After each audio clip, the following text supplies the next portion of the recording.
Welcome to the Night Owl, a show that we do twice a week where we talk about all the latest in pop culture news, TV and movie reviews, gaming news, and just the general conversations of the day. For those who don't know me, I'm Price of Reason, and with me as always is my co-host, Professor R2.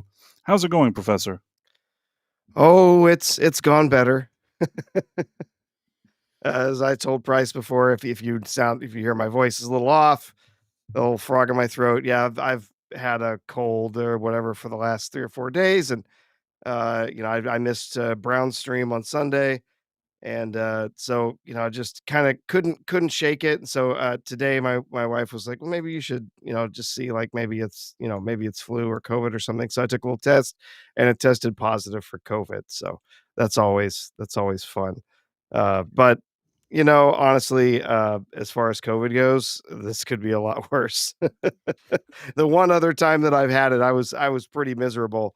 This is just like I said, I just thought I had a cold, until last couple nights had some aches and pains and stuff. But yeah, it is what it is. I was in class teaching today, so guess guess I'm not doing too bad. I see. Yeah, no, COVID now is not such a big deal, anyways, and it's not. I think that when you get it these days, it's already kind of just like a cold. Yeah, It's I think obviously annoying, but I don't know. yeah. I know what you mean. Yeah, yeah, it's all just kinda yeah. It's not so bad, yeah, but it's still bad. The old meme about guys, complaining about a cold, like it's the worst thing ever. I mean, Curled up listen, on the couch dying because they've had a cold. it's funny that until today, with all the medicine, they haven't even been able to solve that one. That just goes to show you how little we know and little we understand. Yep, still around. Still around, they can't get rid of it. This Fobo says I'm getting all my students sick. Well, I use, like, hand sanitizer, and, I stand at the front, and they sit, further away from me, so I'm sure they're fine. The truth is that they're the ones that probably gave him COVID. That If is you think of it. absolutely the truth. As I was telling somebody else earlier today, so it's always just it's a coin flip. It's a 50-50 shot at the beginning of the semester, any semester, that students come back from all over the country, all over the world, and they're going to bring all sorts of exotic crap with them. It's usually about a 50-50 shot whether I'm going to get sick with something or not. It is what it is. It is what it is. I'm here. Let's hang out tonight. If I feel like it's if I'm too worn down, if I'm falling out, I'll let you know. But let's talk about some news. Let's talk about some stuff going on out there today. Of course, let's do that. And hold on one second. I'm just trying to figure something out. Just all the technology that everybody's grown accustomed to here. Okay. So Yeah. much Yeah. technology. So much technology. So it's the Phobo says, why is Trump holding a dildo? That's because of the graphic. I assume he's asking that. And that's because he was talking about rockets today. So yeah, that's why he's holding a rocket. It's the Red Phobos. Rocket. Yeah. So you know what? I was on a cruise about a year ago, more than a year ago, and it was a similar situation. I was on a cruise for a week, and when I stepped off that boat, I did actually end up getting sick. Oh yeah. No, I had a friend that they went on uh he and his wife went on a cruise. Like first time they've ever done it too. And like day 2 on the cruise, he came down with COVID and was miserable for most of the trip, poor guy. So, yeah, those things happen. Those things happen. I actually am kind of happy with myself because I was like I functioned and everything was great throughout the cruise, and the second I got home, that's when. There you go. Yeah, but you know what? It was after the thing, and, just so you know, it's the only time I'd ever been on a cruise. I usually don't even go on cruises. It's not my thing, but it had something to do with work, so I was sort of, you know it wasn't s let's how do I explain this? I didn't exactly go and purchase this thing, but rather I had to go there. Do you understand? Yeah, oh, you're a cruise director, got it. So we got some more No, I'm not a lore. A cruise director, Price, but he's a something cruise work related. director. I had to be on this cruise. I know that sounds weird. I know, I know how strange it Oh, sounds that I was expected to be on a cruise. you were an entertainer on the cruise then. I got it, yeah. Not exactly, but you are at least in the direction of something. You're not completely off target, but it had something to do with that. But I told you, you know that in the past I've told you that I've worked in the entertainment industry kind of behind the scenes, so there would be a reason theoretically why I would maybe need to be on a cruise. It's very rare. It happened only once, and you know what? It was an experience. I didn't mind it. I mean, it was nice to see what it is, but I generally don't like being on this kind of vessel for it was like a week or something. Yeah, yeah. That's too much for me. I don't need to be on this thing for a week. My wife and I've never we're both in the exact same place. Like when we look at these cruises on these giant like palatial hotels that go out on the ocean to go to the Bahamas or whatever, like no appeal for us whatsoever. Just like, oh, we're gonna go out in a boat in the middle of the ocean for, be trapped there for a bunch of days and then come back. Like we actually though we've seen and we have some friends that have done this that have gone on like river cruises or coastal cruises, like up in like around the Netherlands and stuff like that, where you go like see the fjords but the cool thing about the river cruises is you basically stop somewhere every single day, so you're not stuck on the boat for days on end. You're kind of stopping somewhere and getting to check out the local culture and check out all the stuff in that town, and then you're back on the boat for the evening. You move to the next place. You get to stop again, check out some other place that's new. That sounds kinda cool. I might do that. I could be interesting. But, yeah, the just getting on a boat and going straight out of the ocean for weeks at a time, no thanks. Not interested at all. Bishop Judah says Price was a lounge singer. You know what? I wasn't a lounge singer, but they did have some.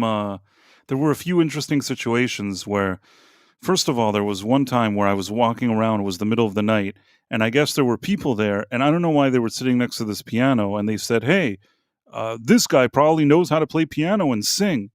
And I was just kind of put on the spot. I don't know why they asked me this, and I said, I do actually." And they were like, "Great, now you're going to perform a song." And there were all these people sitting there, and I just didn't even think about it. I sat there, played a song, and left. So that did happen on that cruise. And then there was also like karaoke or something that I did once. See, people seemed happy. I mean, I'm not saying I'm not like, some world class guy, but if it's like Yeah. if there's just a lounge or a Yeah. karaoke, like I'm passable, it's Yeah. the worst things can happen. What's really funny, I have a cousin who actually, is a, professional cyclist. So he's competed in the Tour de France and a number of these, cycling competitions for various different teams. But he is also a classically trained pianist and is an incredible player. He can play whole big, you know, classical pieces from memory. It's really impressive. And often when he's on tour, when he's on out racing, there's always in the hotel lobby, right? There's always the piano that's sitting there. And so often he'll just go down and sit in the lobby at the giant grand piano and start playing these amazing pieces, and people are just like, "What the hell is happening?" Somebody who's this incredibly talented piano player, and yes, Mars Monkey Max. I said pianist. And but he will, he would just, it's all of a sudden he just walks up, this big tall guy, real slender, and he's got that build of a cyclist that he goes up and he starts playing these incredible, classical piano tunes just straight from memory and blowing people away. It's pretty funny. Caleb Levine says Price was in a hard rock band, Price Against the Machine. I wouldn't say hard rock, but there was a time that I was in music that was a little more, grungy or something like that. I kind of that was my scene. I probably now wouldn't be, but at the time I was still able to pull it off. And But, like, proper metal, I wouldn't say metal, that you need a different type of singer for that. I think that, like, sort of post-grunge or whatever it is the best way to describe it.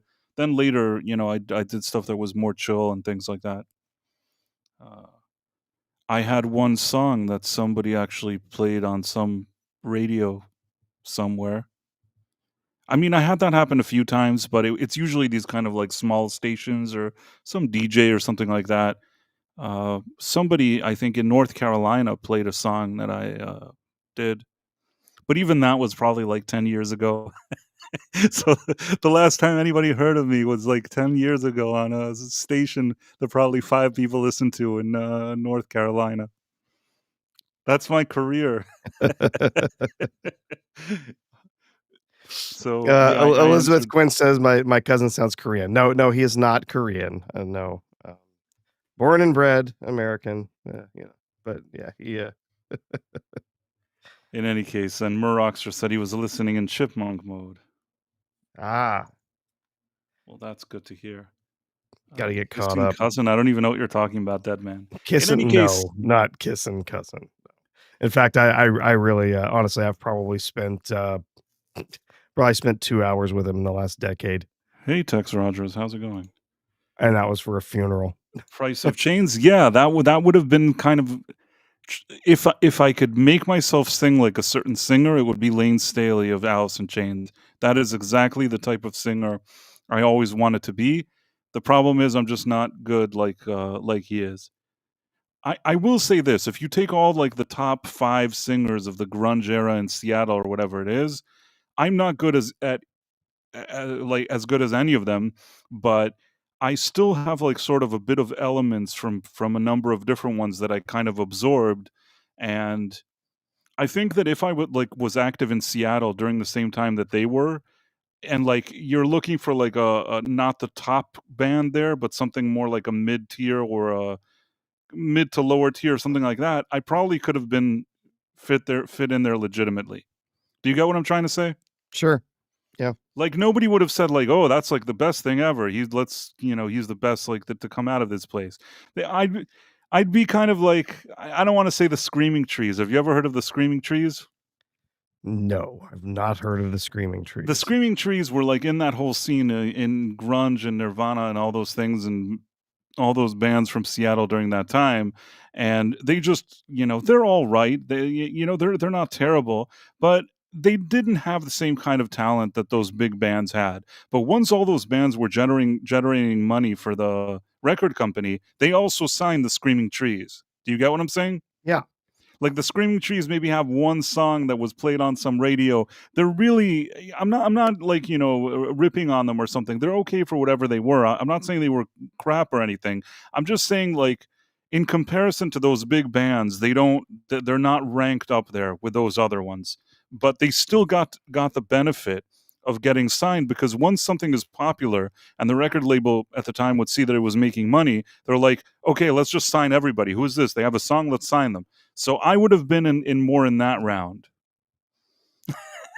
yeah, gotcha. Do you get what I'm being honest? I think that like I could have pulled that off. I could have Yeah, been like if there, an equivalent to the Screaming there, Trees, but yeah, that probably is the maximum I could have done. second or third string, uh, You know what? It doesn't matter. grunge A lot singer. of those bands, it's enough that you have one Yep, hit or something like that's that. true. You're not wrong. Some of those, for many years later, even until this day, you have these kind of one-hit wonders.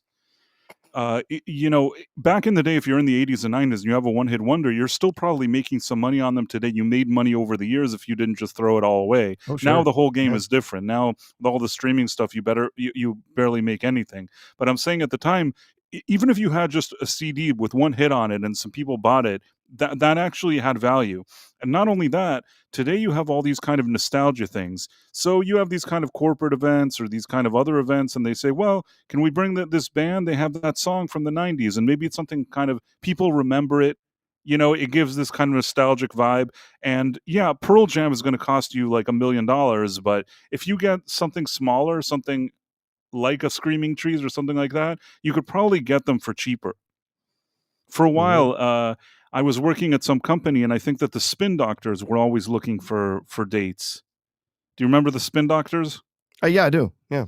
They had that one song. I mean, I don't know if they're a good band or not. They're not the worst band probably, but all you know is that stupid, "If you gonna let tomorrow, just go ahead now." Do you know which one I'm talking about? Yeah, yeah. So that's their stupid, annoying song. It's not my favorite, but until today, yeah, here and there somebody books them. They don't cost $1,000,000 to book. It's like you're booking the guys that have that annoying song.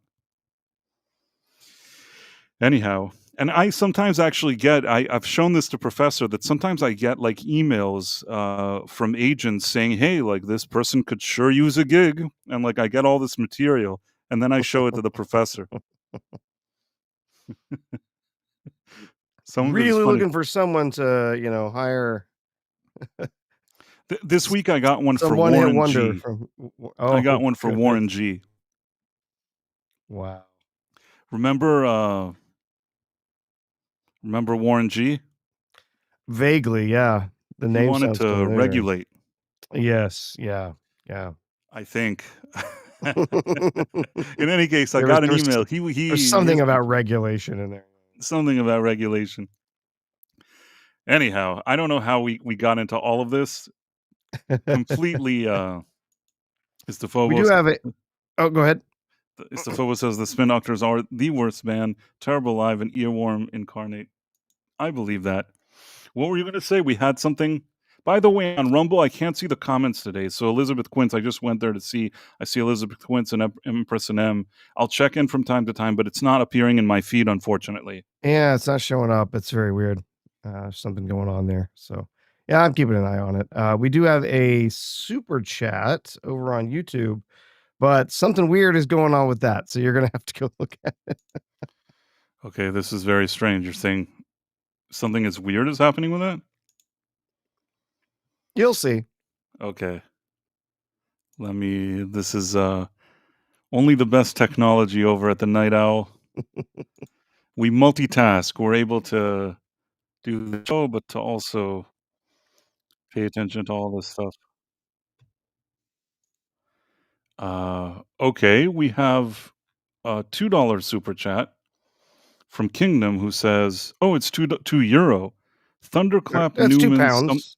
That's 2 pounds. that's two, oh, sorry, it's I thought it was €2. I apologize. Yeah. Yeah, no, it's £2. My bad. Thunderclap Newman something in the air. I don't understand what that means. Oh, really? I actually don't. That's fascinating. It says, oh no, there's another earlier one. There's another earlier one. Let me see. Okay. Yeah, that I one don't see just happened. The Kingdom. I don't see the earlier one.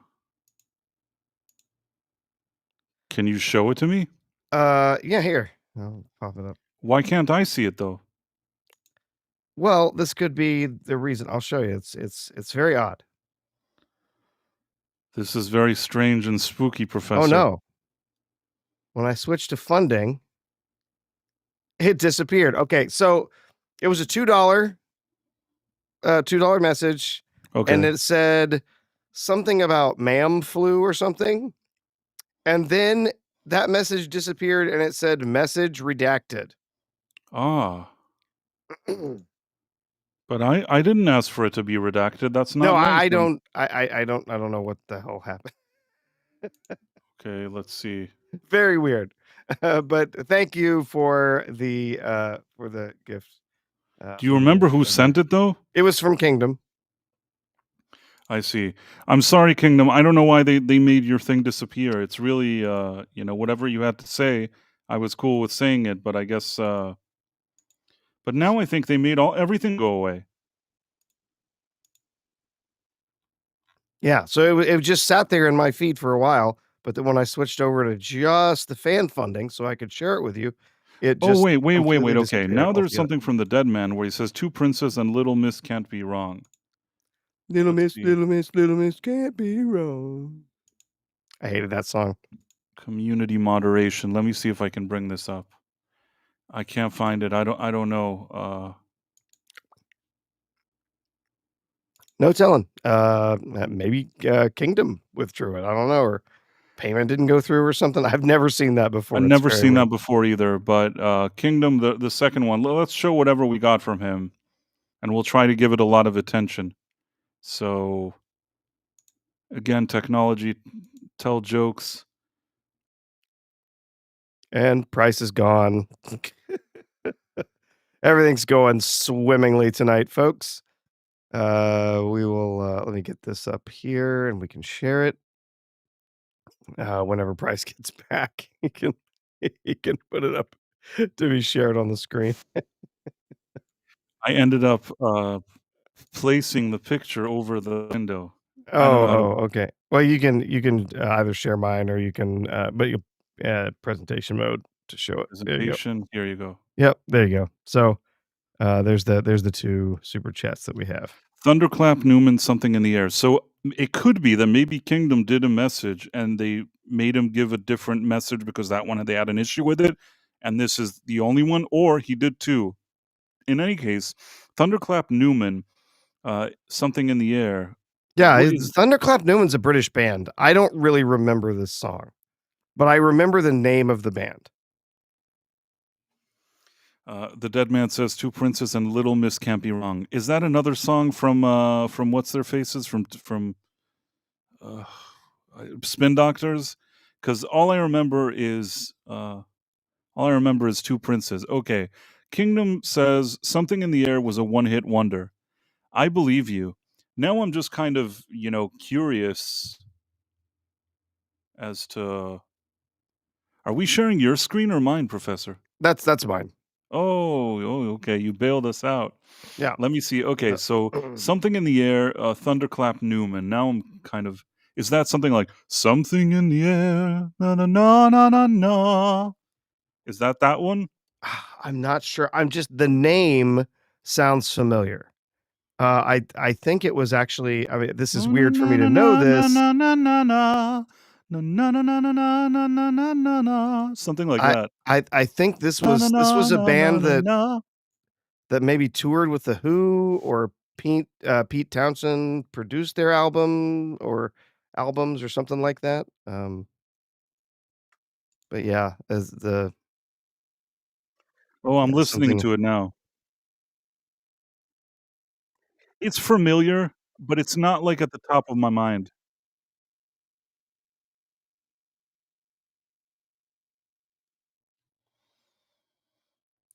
Well, England Yeah. sometimes had their own thing, like, Robson and Jerome, you know what I mean? That was something very British that for some people some reason people listened to, but I don't think anybody knew that around the world. Samantha Fox was bigger in England than she was anywhere else. I don't know why I thought of her now.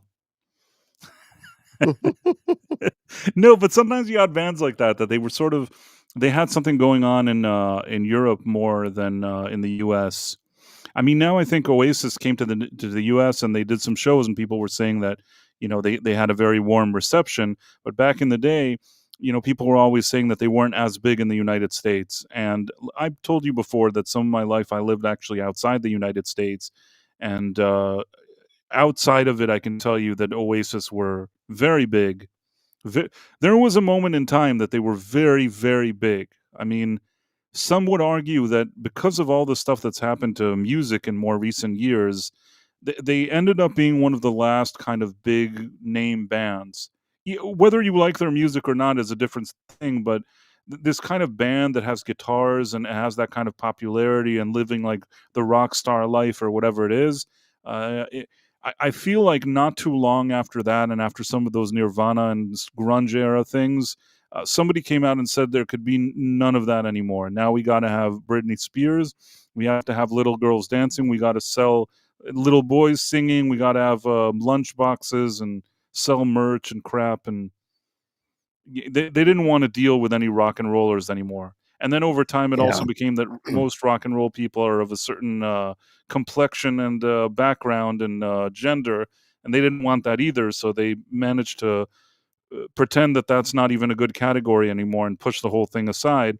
That's why now, if you watch like Grammys and all those things, you just see like 90% of the people that win awards are women who sing crappy things. I'm not saying that all Yes. women sing crappy things. I'm saying that specifically the ones that get awards in these award ceremonies are women that sing crappy things. Sometimes they also give a man who sings something crappy an award too, but that's more rare. Mhm. Yeah, so I was listening to this "Something in the Air," and yeah, it's familiar, especially there's an instrumental, in the middle, and that, sounds really familiar. I think they might have used that as a soundtrack on some films. Sounds real familiar. And Bishop Judas says Oasis versus Blur. You know what? Oasis versus Blur, it was probably like good for both of those bands. It's always good when you have this kind of competitive thing going on. They, although the Beatles and the Stones are much better than Oasis and Blur, but it's still nice that they had like that kind of rivalry. And I will say that like Blur, in some ways, Blur may be more interesting musicians, but when it comes to delivering the hits, there's nothing I can say that the Gallagher brothers know how to deliver hits better than Blur. Yep. Unfortunately, Price mentioned the Beatles, so now we have to slip into our new segment, Beatles Trivial Pursuit. Do you Price. actually have that? Yes. Okay, And okay. I'm gonna Ask me a pull a question. card I out won't know it. I every don't know that I'll time know it. you mention the Beatles. No problem. Send me. All right, Tell me here what we the go. question is. All right, for, the blue category, let's see, I don't know what that is for this game, but, probably people. Blue is usually people. What 2 Beatles fans were invited by Paul to sing backing vocals on "Across the Universe"? Um, I know this one. Wasn't there like girls in the street or something? I don't remember their names, Yep, but I there were fe it was a couple of girls. couple of girls in the street, or they were his nieces or something. I don't know what it is. There. By the way, you don't always hear those girls. There is a version. There's a few different versions of Across the Universe. There's one version where you hear these little girls singing, and it's not on all the versions. I thought they were just fans or young fans or something that they were walking on the street or something, but it could be maybe they were like his nieces or some stupid thing like that. I don't know. The answer is, Lizzie Bravo and Gayleen Pease. So Well, I'm gonna give you one more chance, Price, and we'll move on. Let's see. okay, one more. From the film category, which Beatles movies feature scenes with policemen? Okay. Obviously, Hard Day's Night has to have that. Hmm? I'm thinking uh, the movie Help probably has one, Okay. and this is a newer movie. The documentary Get Back has it. Originally, that movie was called Let It Be, and it was kind of hidden from the public. But whatever that rooftop concert is stopped by cops. So how whatever format you want to call it, Get Back slash Let It Be has police, Help has police, and Hard Day's Night has police, to the best of my recollection. Any others? What about, Yellow Maybe Submarine? Yellow Submarine, maybe, but wait, hold on. Shit. Sorry, Sean. Um, I can't remember now Yellow Submarine. It seems like, why wouldn't there be a cop, I guess, but I can't really think of that moment. But I will say that Magical Mystery Tour, well, I'm just trying to think of their movies. I'm gonna place my chips on Yellow Submarine. I don't know why, but let's go with that one. So, this does not I believe, does not count, Let It Be as one of their films. It's counting more classic films that were actually, sort of their productions, I think. But the answer says all 5 of their films, Okay, uh, that's fair enough. had scenes with cops. The thing is that Magical Mystery Tour, I've seen it maybe like twice in my life. It's not a movie that I sit around watching all day. It's certainly not their finest hour. Even I'll tell you No. something, Help isn't the best movie either. Out No, of it's all the not. I've seen Help. I don't think I've ever actually seen Magical Mystery Tour, but I've seen Help.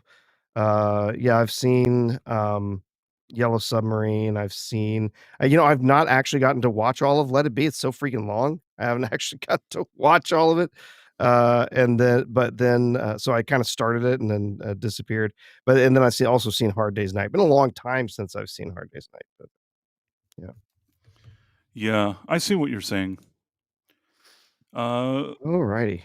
well, I did the best I could. That's alright. Gotta warm up. You know what we need to do? We need to get you and, Mark D with a C. We need to get the both of you on here and have a trivia game because he is also a big time Beatles aficionado, and so, I'd love to see the 2 of you go go head to head. Well, I'm I sure I one wouldn't day. I would not have a chance. Looking at I've already looked at some of the questions here, I'm like, "Dear God, these are esoteric." I can't even like the question about the 2 people that did backing tracks for Across the Universe. No, I would never have a chance at answering. I see.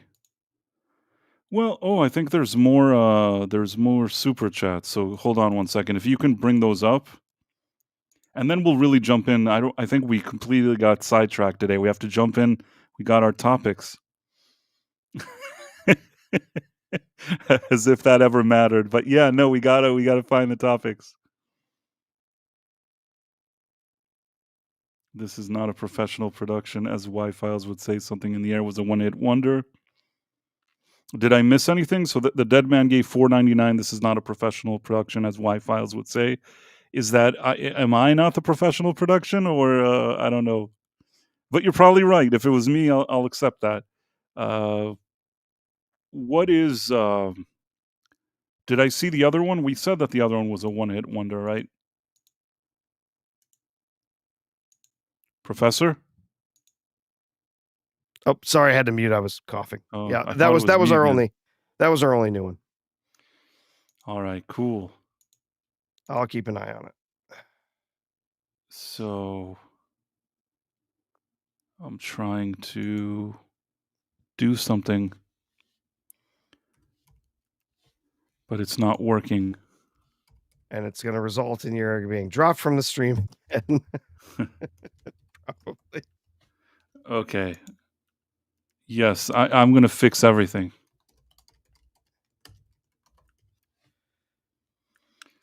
Okay, I think I did it. I'm trying to send people here, but I can't really explain the whole thing. I'll explain it to you Yeah, another time. Anyhow, thank you for the super chats. We had just quickly yeah. to recap. Kingdom $2, 2 pounds. He may have given another £2, but we don't know what happened to that. Thunderclap Newman, something in the air. The one hit wonder. The Dead Man. Two Princes and Little Miss can't be wrong for 1.99.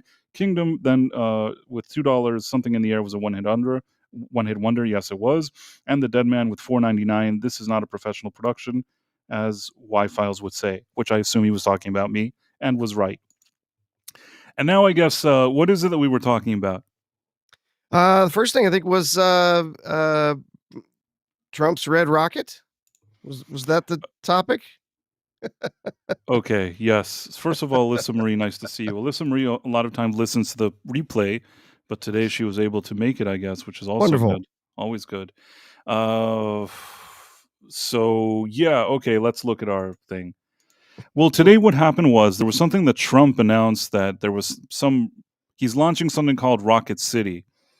And he was giving it was supposed to go to Colorado or something, and he's like, "Now I'm giving it to Alabama." Am I right? Am I Yeah, saying so this correctly? initially, it was going to be in Colorado, and, I opened an article that I was going to look at for this, and it's in German. That's not very helpful. Let's let's take a look at a different one. Um, that's one of the weird things. Okay, so I do use Ground News. You might have heard people talk about that before, and it's actually a pretty nice platform. It has lots of different sources that it connects to and stuff. But sometimes the sources that it like picks for you, that it's like, oh, here I'm gonna feature this source, whatever. It's like it's not even like in English. Wait, Well, it's nice that they're going international. Maybe sometimes an international why did you article give can me give you that one? That's very strange. additional Um, perspective. Yeah, so originally, the Space Force headquarters was operated out of Peterson Space Force Base in Colorado Springs. So that was sort of existing infrastructure that was there. The plan then is now that we are going to be moving that to Huntsville, Alabama. So you'll know that Huntsville, Alabama, we have a lot of NASA there.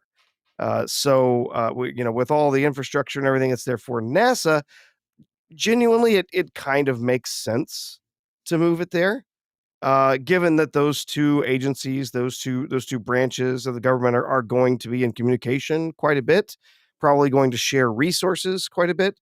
So it actually does make sense, to have it there. It's not just a political move, although many people have been pointing out that, yes, he made some comments about, saying, how much he loves Alabama and, that he won Alabama, whatnot, and, um that, he had initially had plans, I guess, to move this to this Redstone Arsenal. I can't speak.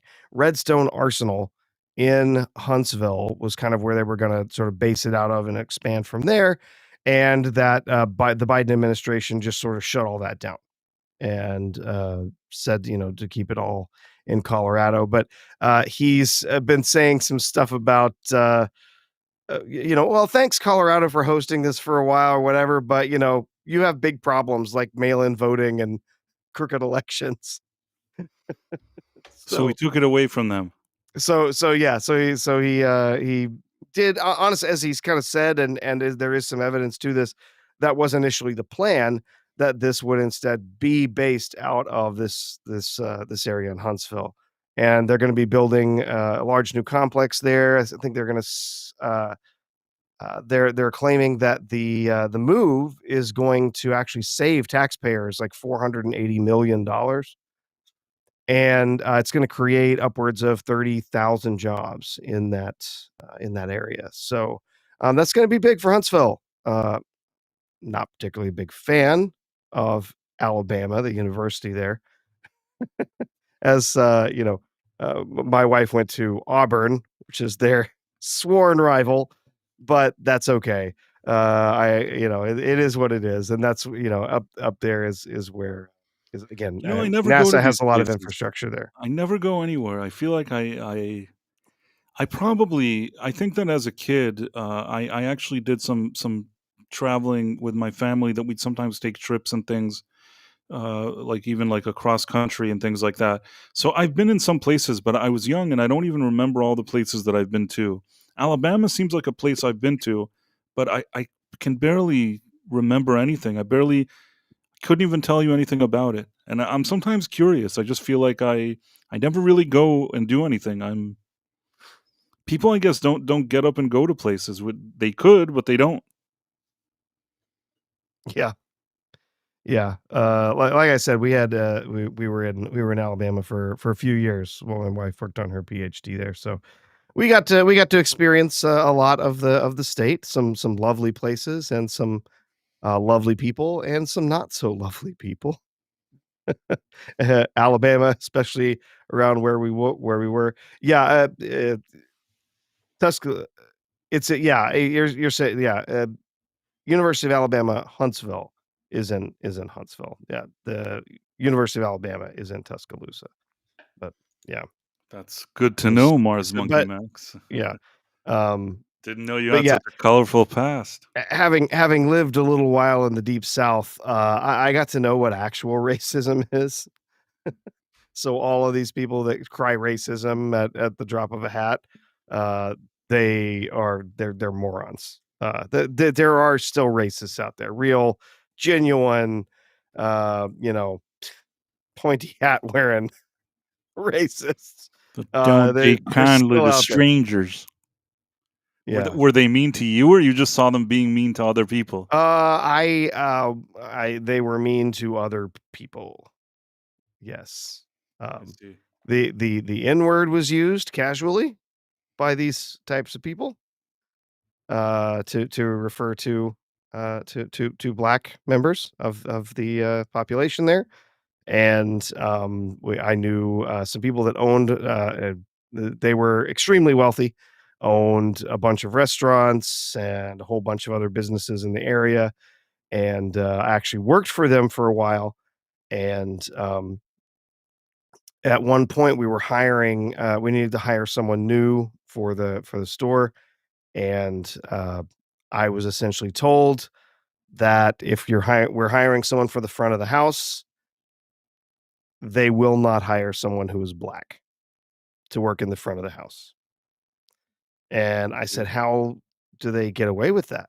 She said, "Oh, they'll hire them for menial work, they'll hire them for cooks, they'll hire them to be janitors, but they won't ever hire them to be front of the house anywhere for any of their businesses." I see, I didn't know. I mean, Yep. it's still like that today? I mean, this has been, a decade, since then, but, it was rather surprising to me that that was still that there were people still, living their lives that way. It was really surprising. There are racists out there, there absolutely are, but that's not most people. And when as has happened over the last few, over the last 5-10 years, as we've seen people just start crying racism at everything. Oh, making students take tests is racist. Expecting people to be on time to work is racist. There's absolutely ridiculous stuff. Like, that is not you're insane. That is not what racism is, right? That's just absurd to claim, that, "Oh, there's all these things that are, white culture, and you're imposing those on other people and other cultures." It's ridiculous. So you Right. think that Trump gave the rocket to a place with people who aren't very nice? No, no, I'm saying that there's plenty of nice people here. Y There's a lot of good people in Alabama, especially northern Alabama. It's, actually, we have as far up as you're going, that's a lot closer to, the Maybe it's the Kentucky and more Tennessee rural area, areas, but I assume places that don't have a lot of, yeah, yeah, and smaller it's the communities. and it's the older people too. It's people that grew up in that area when they were younger, who just they had those opinions, they formed those opinions when they were young, and, they just don't change. Uh, you know, they just don't change their ideas over time, and it's sad, but, it's reality, so, yeah. Yeah, I suppose you're right. That kind of Yep. stuff happens. Thankfully, though, it's not we don't live in places like that ourselves, and Nope, nope. I mean, like I say, there's people all over the place with wild, crazy opinions. It's amazing to me how many people have been, just openly admitting to being, anti-Semitic and, hating on Jewish people recently. That blows me away. That people are just actively, openly, just, it's like, interesting that that's your choice, right? Uh, I don't get it. It's like, "Oh, well, they own this and control all this." It's like 2% of the population. no, It's I mean, I'll say another thing is that a lot of times there's 20 million, Jews, and usually there's maybe the reason they say this is that they're like, "Oh, look at this billionaire, he owns this media company, and this rich person, that rich person." But a lot of times, like, we're talking about 1,000 people that may be rich that are annoying them, that they're kind of elite rich people. I guess what I'm saying is that I people look at, like, 1,000 people, and they just copy and paste whatever they think of them to about 20 million people, that most of them have nothing to do with whatever it is that they're annoyed about, you know what I'm saying? yeah. Yeah. How stereotypes get started, and that's how Mustache Man did his work. Right, I He mean, he that's why he copied and pasted a lot of, ideas about certain people onto a lot of other people, I and, mean, the thing is that that's why I always yeah. I myself, try to not apply things like that. I try to just look at every person as a person, not start thinking things like that. Because and this is just I don't know how we got into this weird deep discussion. In my opinion, I think that in every group you tell me, whatever that religion is, whatever that group, whatever the people are, there's good people in every group. There's and maybe it's harder to find the good people than the bad people. There's no shortage of bad people in the world. From every group, I can guarantee you, from whatever background, whatever ethnicity, whatever you want to say, there's bad people in all of them. And there are good people. I want to believe in all of them too. So I try to focus on meeting the good people and not automatically just come out thinking all the negative thoughts because that's like the easy way. That's the easy thing to do is just get upset and blame everybody for everything. No, I mean, listen, Mhm. sometimes there are certain things where if it's like an ideology, a certain ideology that like people that want the US to be communist or something and they hate like the West and hate the US. That's stuff that like whoever usually has that kind of ideology, somehow that's probably they're not heading in a good direction as people. Do you get what I'm saying? So it's Mm. not that I'm just kind of sitting and everybody, I'm just looking at everything through rose-colored glasses. But I think that if you notice, you meet a lot of people in life one on one, and I feel like I've met people from every walk of life, and Absolutely. Yeah. there's I like it when I meet somebody good, and I try not to put all my energy into thinking only the bad stuff. That's me personally. Can't speak for others. And I think that what you mentioned before, a lot of it is also that I think that there's a number of kind of, I hate to use these terms of these kind of baiting influencers that there's a few of them that all they do all day is talk about that. They figure that they can get the clicks or the views or whatever it is. Sometimes Sure enough. sometimes people like that are funded by suspicious places. Let's just leave it at that. And Yep. sometimes beyond the funding, uh, I have other theories as to why sometimes these guys get a lot of sort of likes and whatever it is, and a lot of clicks. But yeah, I try. I myself like I don't really have a lot of respect for people like that that are doing those things. Yeah, absolutely. Yeah, it's transparent to me, what they're doing and why they're doing it. Uh, and it's extremely frustrating to see the voices like that gaining more and more popularity, especially among people that I respect that are like, "Oh, well, he's got some good points." I'm like, "No, he doesn't. He's an effing Nazi. He doesn't have any good points. Stop." You know, "Oh, well, there were some good things about the Third Reich." No, no, there were not. Shut up. That's a Right. I very mean, dangerous road to go down. You can just stop right now.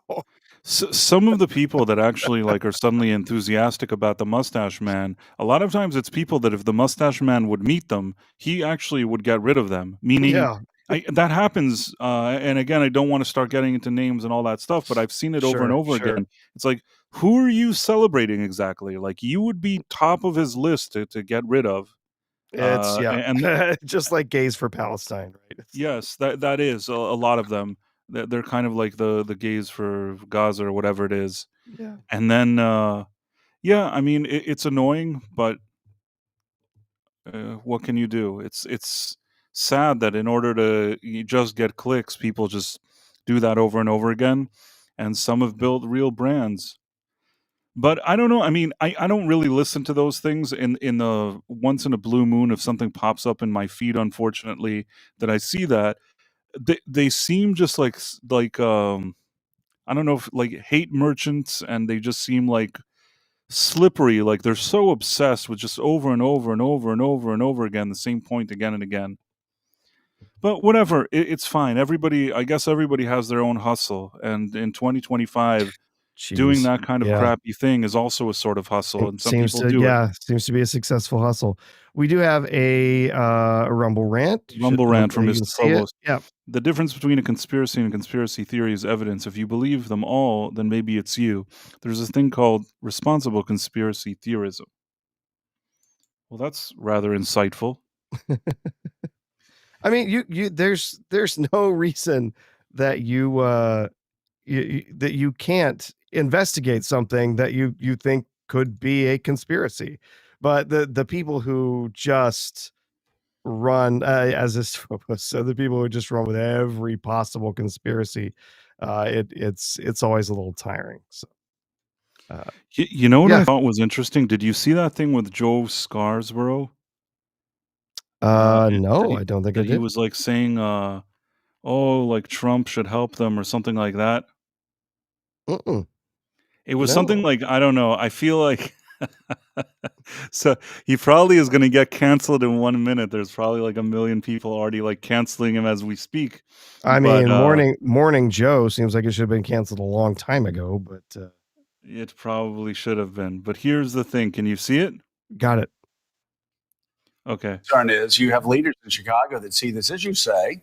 We've been reading about this for years now, every weekend, and maybe crime has gone down. But we had the mayor of Chicago on last week saying, "Oh, we don't need any more police officers. Police officers aren't the answer. No police officers." I think he said no 5 times. You look what's happening this weekend. You look so, you know, I actually think that JB Pritzker should do something radical. I think he should pick up the phone, call the president, and say, and I know you don't have the constitutional authority to deploy the National Guard here and to police you can do that in DC. You can't do that in Chicago. But let's partner up. These are the most dangerous parts of my state.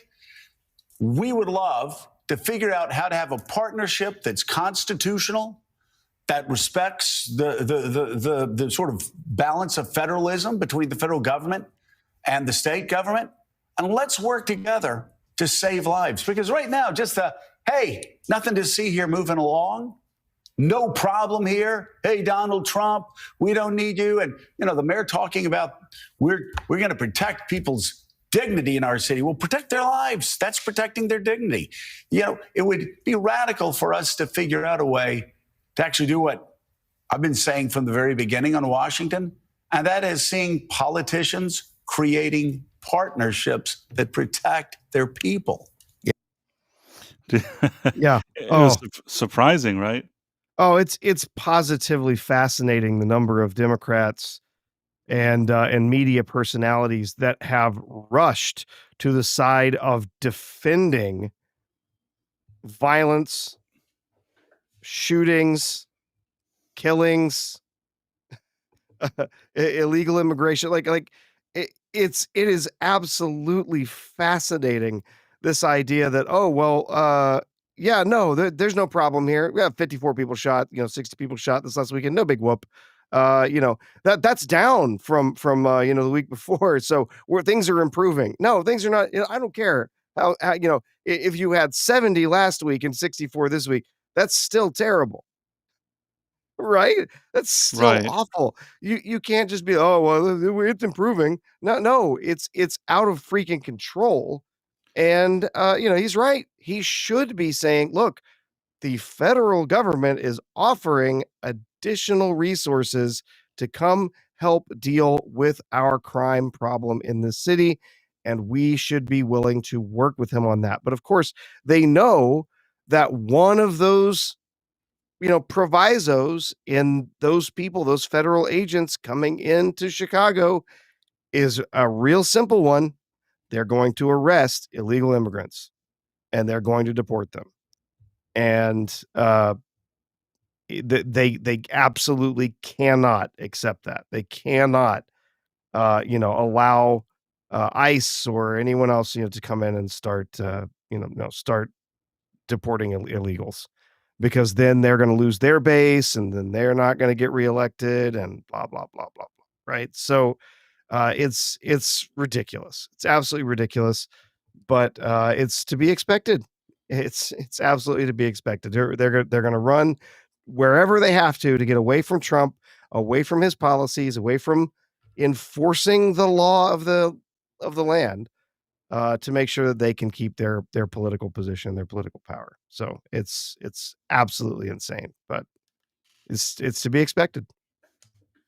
Yeah, I mean, I personally think Chicago, we've been hearing about that for so long, and yeah, I mean, I think that Trump showed that in DC, he said he would do something, and he did it very quickly. You can hate on him all you want, but even the Yeah. citizens of the place, and like we saw, it wasn't citizens that only the liberal white ladies that were saying, "Oh, like you did a good job." They were actually complaining. All the rest of the people that weren't those liberal white ladies were all saying, "This is great." Yeah. Finally, like this place is clean.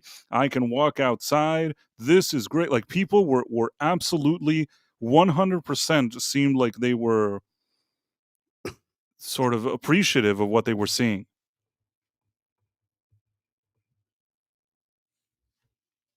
Yeah, the only person that I know that spends any regular time in Chicago never calls it Chicago. He calls it Chirac because it is literally a war zone. I understand. Yeah, If you go outside of some of the financial districts and some, the more central, parts of town, the whole place is a war zone. It's madness. And so, that's I believe it was a Spike Lee film, right? That popularized that term, I think. That was back in the 2010s. But, yeah, that's what he calls it Chirac anytime he talks about going there because he's like, I'm gonna, show up." Emerson M said Nick Weiser. I guess Nick Weiser too. I've heard Nick Weiser call it, Chirac. I know someone else, that regularly travels there. But yeah, Nick Weiser, I think I've heard him call it Chirac as well.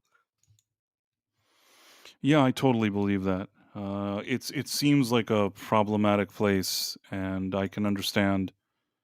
And it just seems like for ages nobody's solving anything. There's so many Yeah, places it's the with crime. same in Baltimore. That place is an absolute disaster. It's a war zone there. It's shootings, killings all the time, violence you wouldn't believe. Uh, and yeah, we just it's oh well, that's just what happens, I guess, in a big city. No, that shouldn't be normal, right?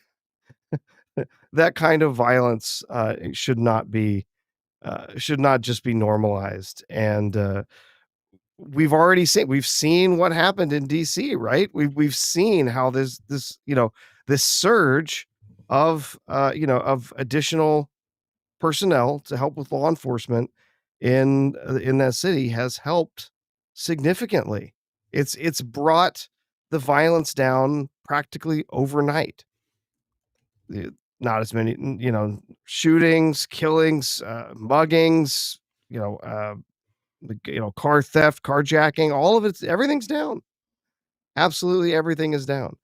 And, well, I guess it really does make me worry about, New York City with Mamdani, because if he gets in there, oh, good grief. That's just gonna be a disaster. And what's gonna happen now with DC, by the way? Is there a limit of time to how long he's gonna do this thing, or how long is he gonna have people there? Because once he leaves, once like he pulls out the National Guard or whatever is hanging around there, what's gonna happen there? As far as I know, there's no date to end that. There's no date when that's going to, automatically disappear. That is federal land, and so technically, the federal government has jurisdiction there. I'm certain that they have some sort of timeline going forward. It's probably going to involve, uh, doing some stuff with the Capitol Police, with various other groups in the area for law enforcement. I don't know what all the different law enforcement agencies are there, but probably going to involve hiring additional people there, making sure that there's policy in place, making sure that there's people in place that are going to enforce policies. It fascinates me every time they start talking about, "Oh, well, we need more gun control," when a whole bunch of these blue cities and blue states don't even enforce the gun laws we have on the books. Well, at least not for certain people, uh, with certain backgrounds, certain, melanin content in their skin. They won't enforce those laws, to them because that's considered racist if they do that. But they're happy to, enforce them in other places. So, this picking and choosing of who's gonna have these laws enforced and who's not, it's rather ridiculous. So yeah, what's going to happen in DC going forward? I don't know. Um, I was just looking at the chat here, see if anything coming in with the By the way, while we conversation. were chatting earlier today, you showed me that and I saw that also they released the Jeffrey files. Yes, there was some 35,000 pages that were released so far. I haven't seen any bombs dropping from that. I haven't seen any real focus on anything that specifically talking about what might have been found in there. Obviously, it's a lot of documents, and I'm not entirely sure who has access to them. If it's something that's been posted publicly, kind of like they did with some of the previous files, and like they did with the JFK files and stuff, or if it's something that's only been given to certain groups. I haven't really seen a lot about it yet. But I was just thinking, I was like, oh, I should poke around on X and see if there's any updates on that. But yeah, it is interesting. Of course, we got people. We saw Gavin Newsom today. Oh my God, Gavin Newsom. Uh, if you didn't see Price, Gavin Newsom today, couple of things. One, he calls for the release of the Epstein files. Okay, well, good for you with finally catching up with the rest of the country 2 months late. Absolute clown. But then also, Gavin Newsom is going to be starting his own cryptocurrency, his own He his is? own meme coin. Yes, he announced that earlier today. So he wants the so he's doing tweets that look like Trump.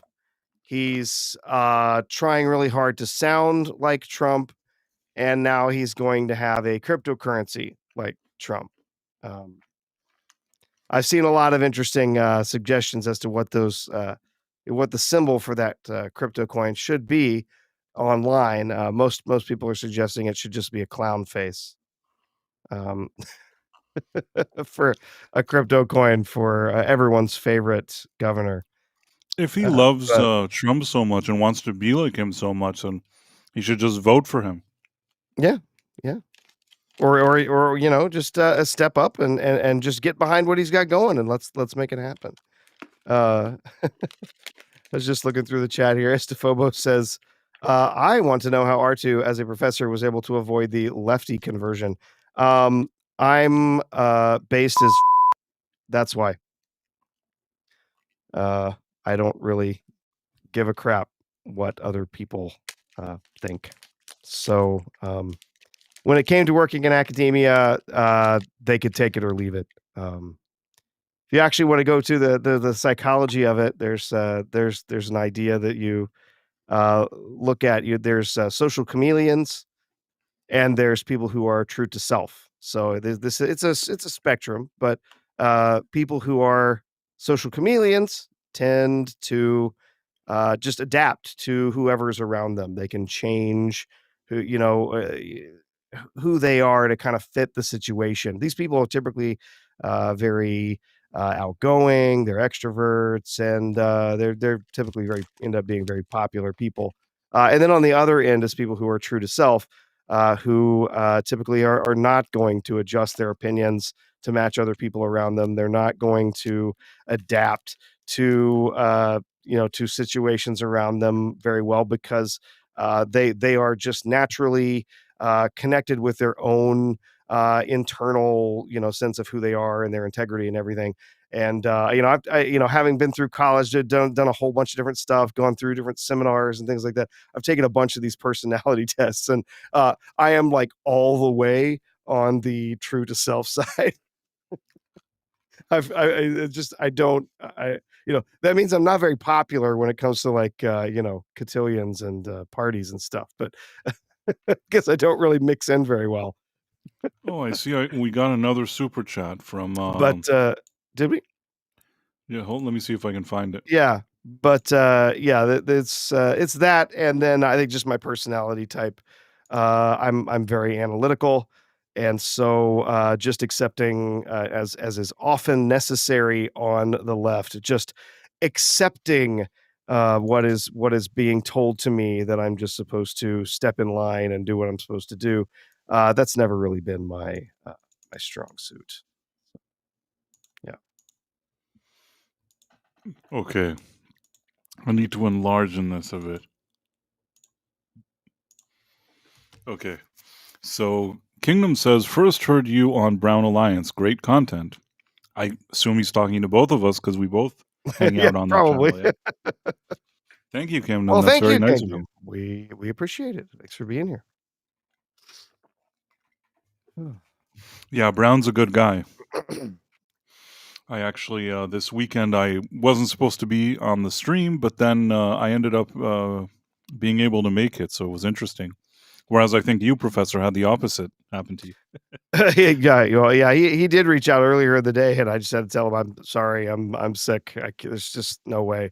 My voice was a mess that day, and I was just wiped out. So it's like, "Yep, sorry, can't make it." But then, yeah, I'm glad you were able to pop in there at the last minute. I was able to do it. Everyone loves you over there, so glad you're able I don't know that. See, Brown says that to me from time to time, but I don't know. I'm not sure that's true. I don't know if people like me anymore, actually. Oh, they sure do, Price. They do. Even Mega Geek, who loves you partly because he loves arguing with you. I don't think we argue terribly though, me and Mega Geek. It's not about anything important, you know. No, no, no. That's the thing. Like, you know what? Some of the people who I have had some of the best relationships with in my life have been people that I could sit down and have a solid argument with, and then in the end we can still shake hands and pat each other on the back and move on. Right? It's one of those things. Like, it's just like, you know, there's this masculine thing where it's like you can get in a brawl and you can tear each other up, and then in the end, you know, you can still share a beer.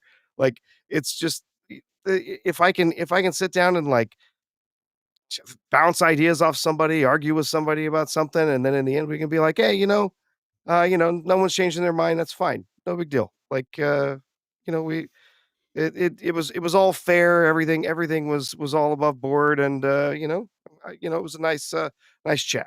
We Like, I really appreciate that in person. It's incredibly rare today to have that too, It used to to be, I see think, people. much more common. I It feel like did. there's friends I enjoy arguing with them because that's what used to be cool. Even if there's a movie that you like and somebody else doesn't like, it used to be fun arguing about it. Then I don't know, somehow in more recent years it just became annoying to argue with people and it became all political. And Yes. you know why? You know what really ruined it? It's what we've always said.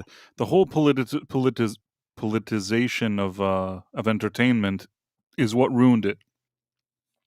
It used to be that things like Star Wars or whatever it was would bring everybody together.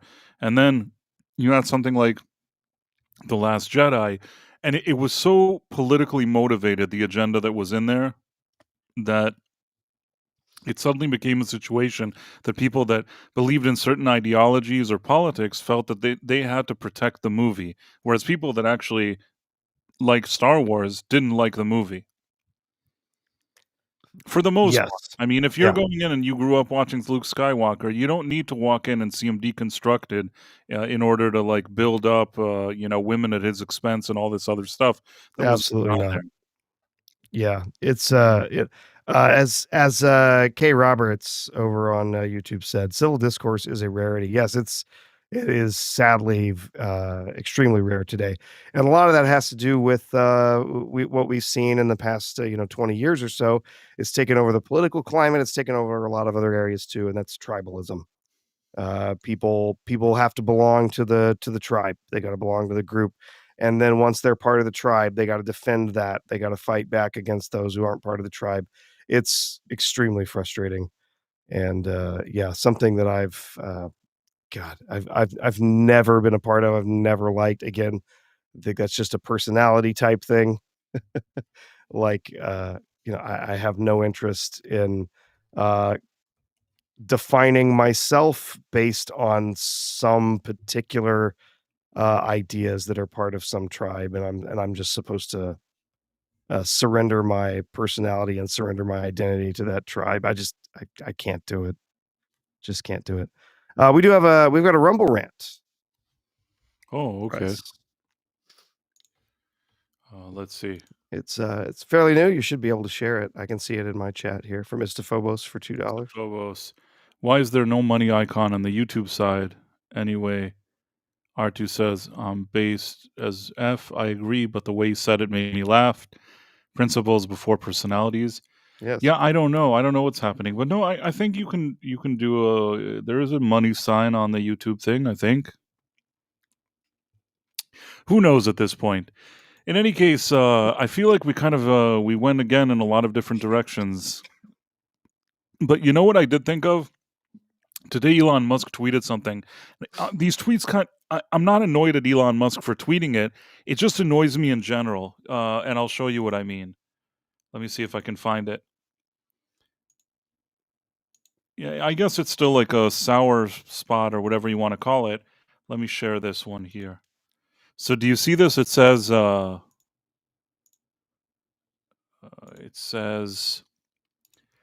my observation is that a major driver of white males becoming trans is the relentless propaganda portraying white men as the worst human beings. If those lies land, especially during vulnerable teen years, and they are given an option to be a celebrated group, some will do it. And it's not that I don't agree with him, but I answered, of course, he won't look at it. And I wrote, I've been pushing back on that agenda since 2018, and my X account still hasn't been fully restored to what it was prior to all the shadow bans, the previous regime. Like I ended up like getting all the crap for saying this over and over on my Twitter account, which at the time was growing. And until this day, like it would be nice. They don't even have like a department that really helps you to look to see if there's still restrictions on your account. And I'm not saying I'm not shadow banned. It's not like you can't find me or you can't see my tweets, but there are certain things that I think don't happen with me at my account. And for one thing, you know how sometimes they recommend to you, like, oh, follow this guy, follow that guy. Do you get what I'm saying? Do you know what Mhm. I'm talking about? That they Yeah, I know what you recommend mean. people. Yeah. I am 99% sure that part of my de-amplification is that they never recommend me to anybody. Now, if somebody says, "Hey, I saw you. I keep getting you recommended to me," at least I'll know that I'm making a mistake. But I feel like that is still a thing. And the other thing is that there were certain de-amplification parameters put in on my account at the time, which was documented. Initially, it was shadow banned, but when they were called out on the shadow ban, they did something where sometimes on some topics or some things like your tweet won't be seen by people. I still think that there's something along those lines still happens with my account. Not like it was, but when Elon Musk took over, he promised, he said there would be a tool that you go in and you find out exactly what happened to your account, what your status is, and how you can bring it back to like, the optimal setting. And he never did that until today. I'm not saying like Mm, I know that he's done a lot of good things, Elon Musk, but if there's one thing that I could say that I'm, disappointed that he hasn't done is that tool for the previously shadow banned. He didn't do it. And I've seen a lot of people complain about it. It's like, yeah, why can't he release the tool? Just do it. What do you care? Just fucking do it. Sorry, Sean. yeah, yeah. And, of course, part of this was prompted, by, as we saw the unfortunate, attack on, kids at a school last week and, at a, Christian school, a Catholic school. And, the confessions, I don't know how much of that any of that stuff that you watched, Bryce, but, the actual, materials and stuff that he left behind, notes he left behind, videos he left behind, essentially said, that, he was extremely angry about having accepted the idea of becoming trans. And, he told his mom in his letter that, "You were right, I shouldn't have done this," and, said that, yeah, at some point, he had realized that there was no drug, there was no magic wand or technology that could actually make him a woman. And that's the reality of this, right? There's so many people who have been taken for a ride. They've been sold a bill of goods. They've been told that, hey, if you dress this way and you take these drugs, you have this surgery, that you can be something that you're not. And it's just simply not true. And I think that more than anything is what makes me so angry about this stuff is these people being just lied to, just lied to over and over by people that they should be able to trust, by psychiatrists, by doctors, by therapists, parents. It's that more than anything is what makes me so angry about this whole debate. Did you see the thing that happened today in the UK with Graham Linehan? Uh, so he was arrested, right? Yes. So, Okay. I can just share a tweet real quick since we're just all over the place tonight. Um, so he landed in Heathrow. If you don't know, he's actually a citizen of Ireland, and he lives in the U.S. now. He moved to the U.S. A few months back, but he flew into London. On landing in London, he was met by armed police officers, arrested, and taken in. He was interrogated, held for hours, even suffered, began to suffer symptoms of a stroke from all the stress.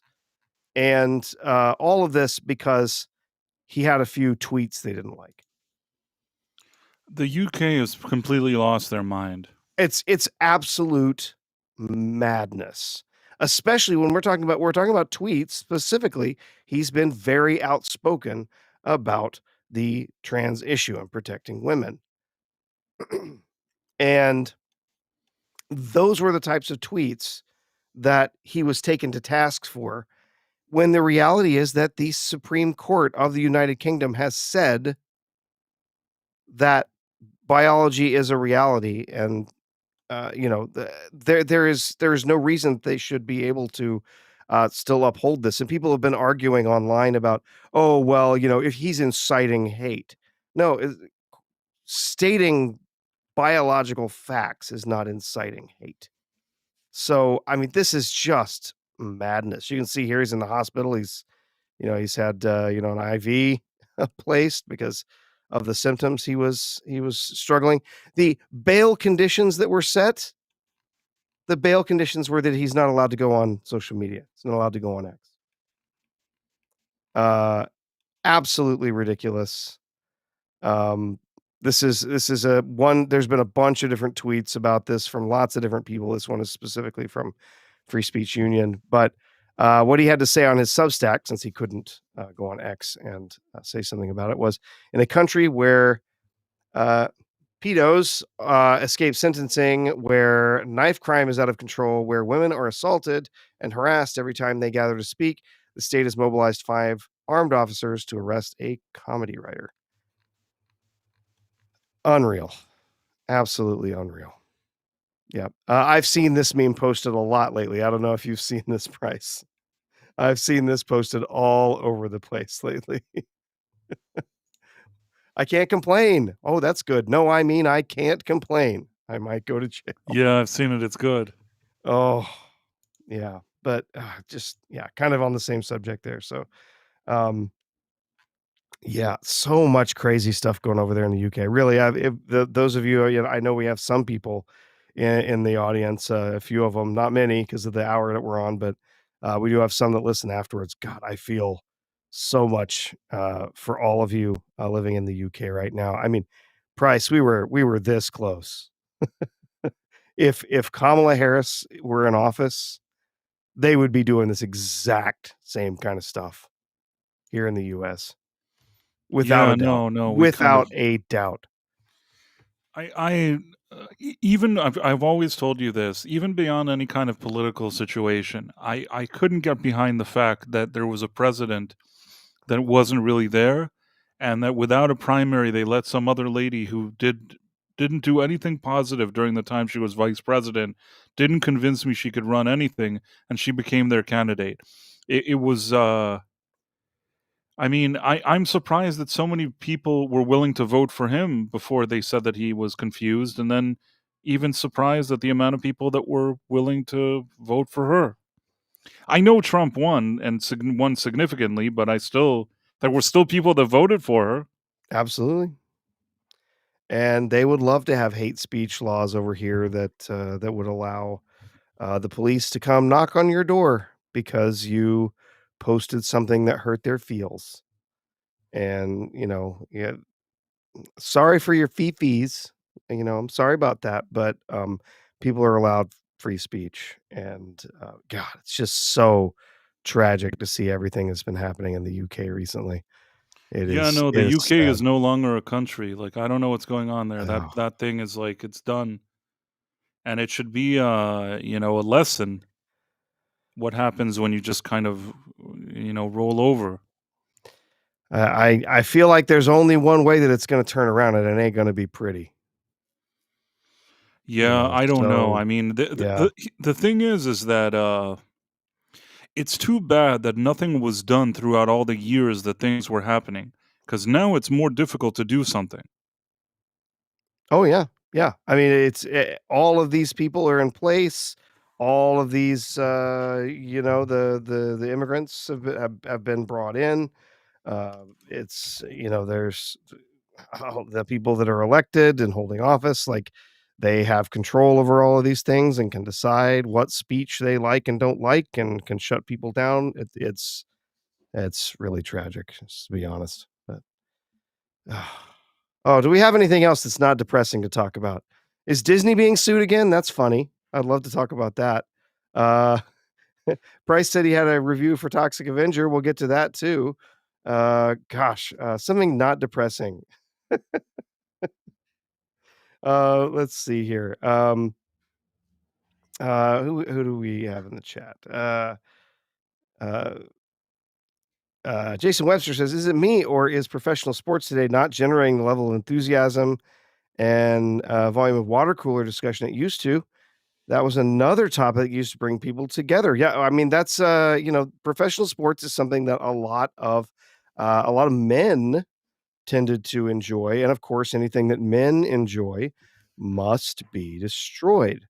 You absolutely must eliminate professional sports as a topic, unless they're going to be female led professional sports. Uh, if men enjoy professional sports, then they have to be destroyed, or they have to be diversified, or they have to insert all sorts of other stuff in it to make sure that men can no longer enjoy it. So I've never been a big sports fan. I don't follow the sports ball very much. It's just not something I've ever been that into. I do enjoy some college basketball from season to season, but the professional sports.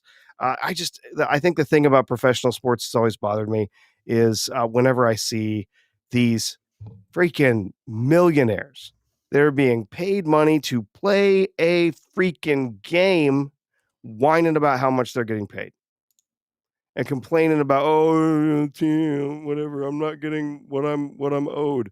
Screw you. You're making millions of dollars to be an entertainer. Shut up and play ball. Or you can go out and get a job that actually benefits society. That's Yeah, I've told you before that when I think it was LeBron James that asked, "Do you want me to shut up and dribble?" The answer to that is absolutely. That's absolutely what I want you to do. You make like, I don't know, $50 million a year, whatever it is that you make. Take the ball and put it in the basket. yep. Yep. And I Stephen don't Max feel bad about saying that. You make 50 million, bro. Like, shut up. Just go do whatever the fuck you do. Sorry, Sean. yeah. I wish Oh, somebody. I'm not saying it's easy. I understand you have to be good at it. I'm not taking that away from him. But if you put things in perspective, the amount of money that that guy makes, and the fact that he wants sponsors and he wants viewers and he wants all that stuff, and he also wants to, start standing on his high horse and lecturing them. You know, it's just it's bonkers. I don't yeah. Yeah. understand, like, why there wasn't a more significant kind of response to what he was saying. I feel like Yeah. not enough people said, yes, that's absolutely what you should be doing. Just go and show us, put the talent on display that you were hired for so that the people watching the game can enjoy it and stop spouting off about this, that, whatever social issue. Stop kneeling on the court to protest this BS and that. Just get out there and play the game. You know what? If off the court you want to go talk about something or whatever, I can't stop somebody. I really can't. But I just feel like it's so completely unprofessional when they bring it into the game and Yeah, I don't want it in the game. they Screw bring you. I it. don't want it in the Yeah, game. just get out there, go out, play, show us how fantastic you are. And then if you want to spout off about that stuff off off the court, well, you know what? People can deal with that if they like it or they don't. Again, you can't really tell people not to talk about it. But the reality is that you've got a lot of like people in Hollywood. You got a lot of people in entertainment that they feel now for some reason they think it is their job to go out there and tell everyone what to think. They live in a bubble of outrageous wealth and outrageous levels of privilege, surrounded by people with the most luxury beliefs you can imagine. Oh, well, everyone should give up their guns. Oh, except for my security detail. They need those guns, right? Except for the private detectives that I hire to protect me. They should have their guns, but everyone else should have to give up their guns. Oh, well, we should pay more taxes. Okay, well, what does that actually mean for everyone else? Oh, gas should be more expensive, so that people will stop using gas. Okay, that sounds great. What are you going to do about the poor people that need to buy gas for their cars? Um, they they can't afford to get to work now. Even their little job that pays them as little as possible. All these just insane luxury beliefs that they just spout off left and right because they come from all of their, like I said, their little political bubble that they live in, and it's just so absurd. It drives me nuts. So, yeah, I don't watch a lot of professional sports, and, honestly, there's not a lot of, entertainers, period, that I really have a lot of respect for anymore. I honestly I think that's part of what has happened, with Hollywood in the last few decades, as social media has become something that's, available to all of these different artists, and now, like, they're encouraged by their managers, they're encouraged by their PR teams, they're encouraged by the studios to get out there and say all sorts of wild stuff and talk about their lives and tell us every little thought that they have in their tiny little brains. There's no mystique left. There's no mystique left for these people anymore. There's nothing about them that we don't know, and what we found out is that a lot of them are extremely shallow and, kind of stupid. And I think that's ruined a lot of people's ability to really go and enjoy entertainment. I always knew they were stupid. I never thought they were anything else but stupid. Occasionally, maybe you run into somebody who's not stupid, but generally speaking, if your whole life is you're sort of pretending to be, different people, Yeah, you're getting paid for it. I mean, you're also kind of like LeBron James. You should be very thankful yeah, yeah. that you get to do There's not that a for a lot of living. there's not a lot of Headley Lamars out there. Do you want? I want to show you what, for me, until this day, is the biggest sham ever in Hollywood. Do you want to know what the biggest sham is? I don't know why I always think of this, and this always bothers me. Are you ready?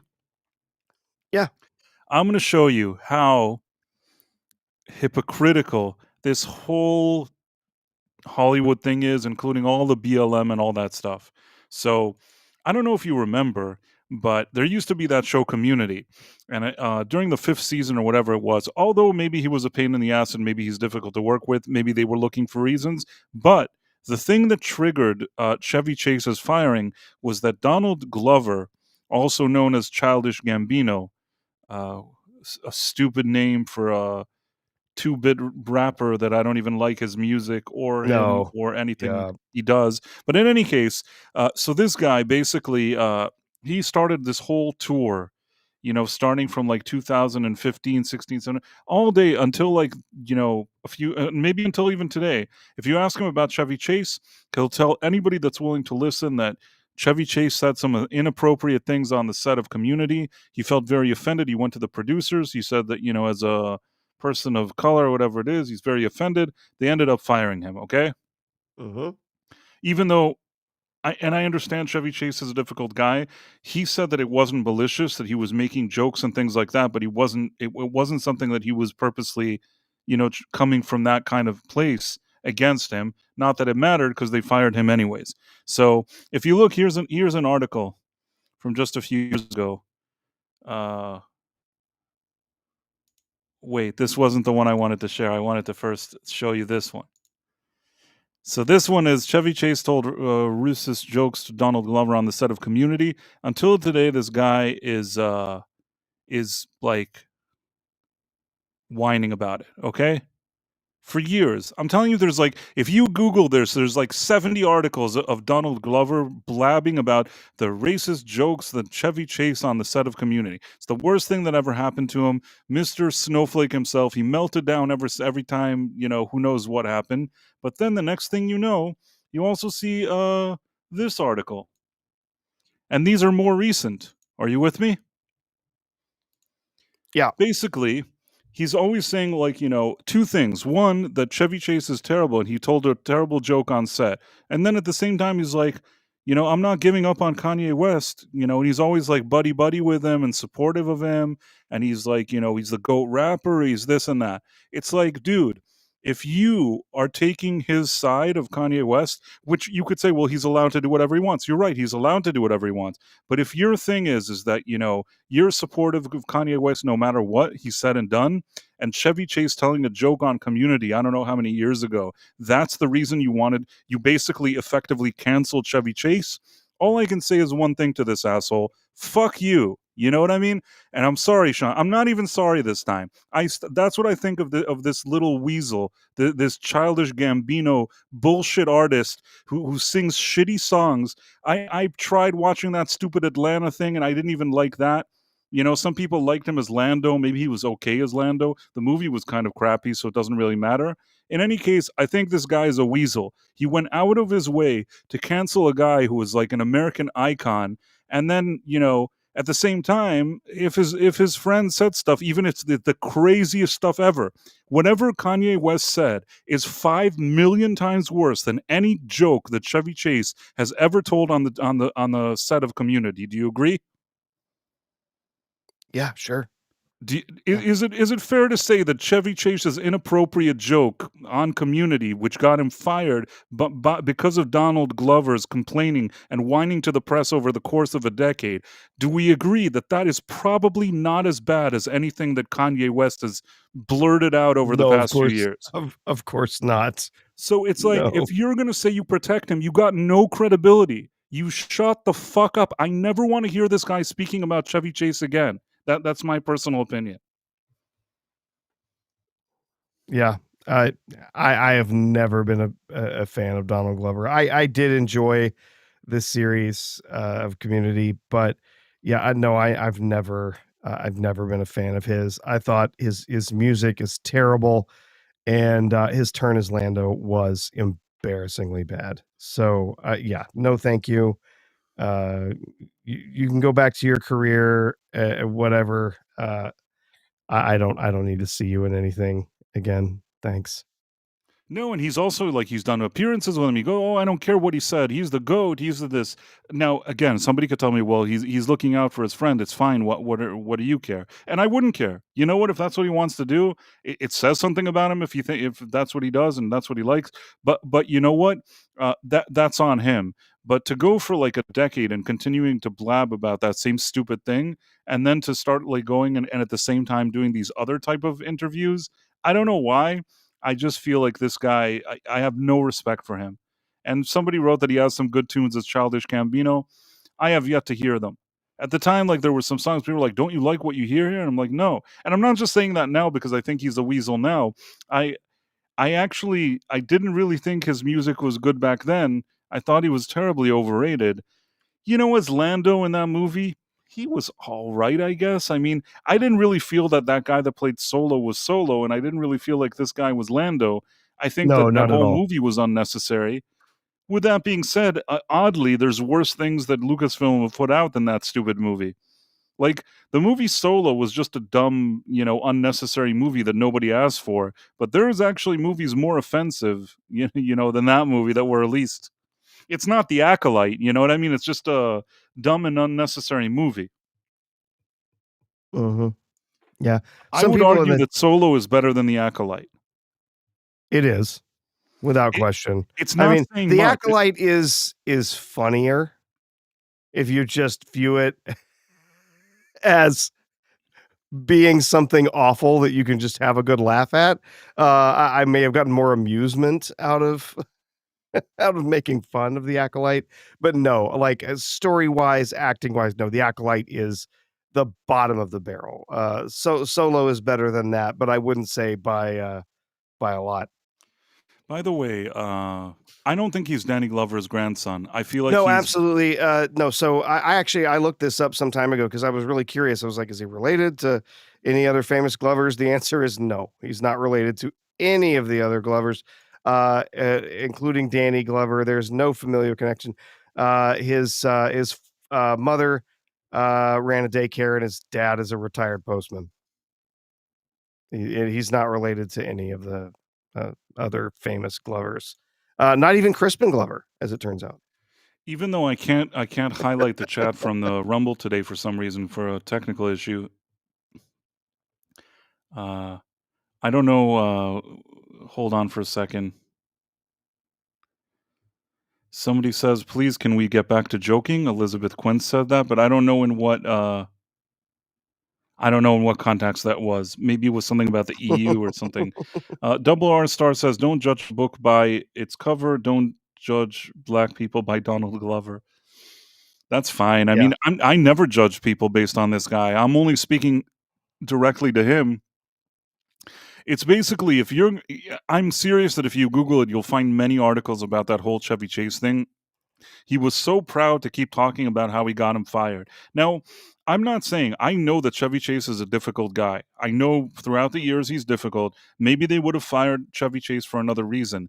But because of what happened with Donald Glover, it wasn't that just that, they parted ways with Chevy Chase, but rather that Chevy Chase was basically canceled. He said it was years that basically people didn't want to talk to him, or he was considered like anytime you mentioned him, immediately this story came up, and any press that Donald Glover could do mentioning this situation, which again, it's a situation that we don't have the context for.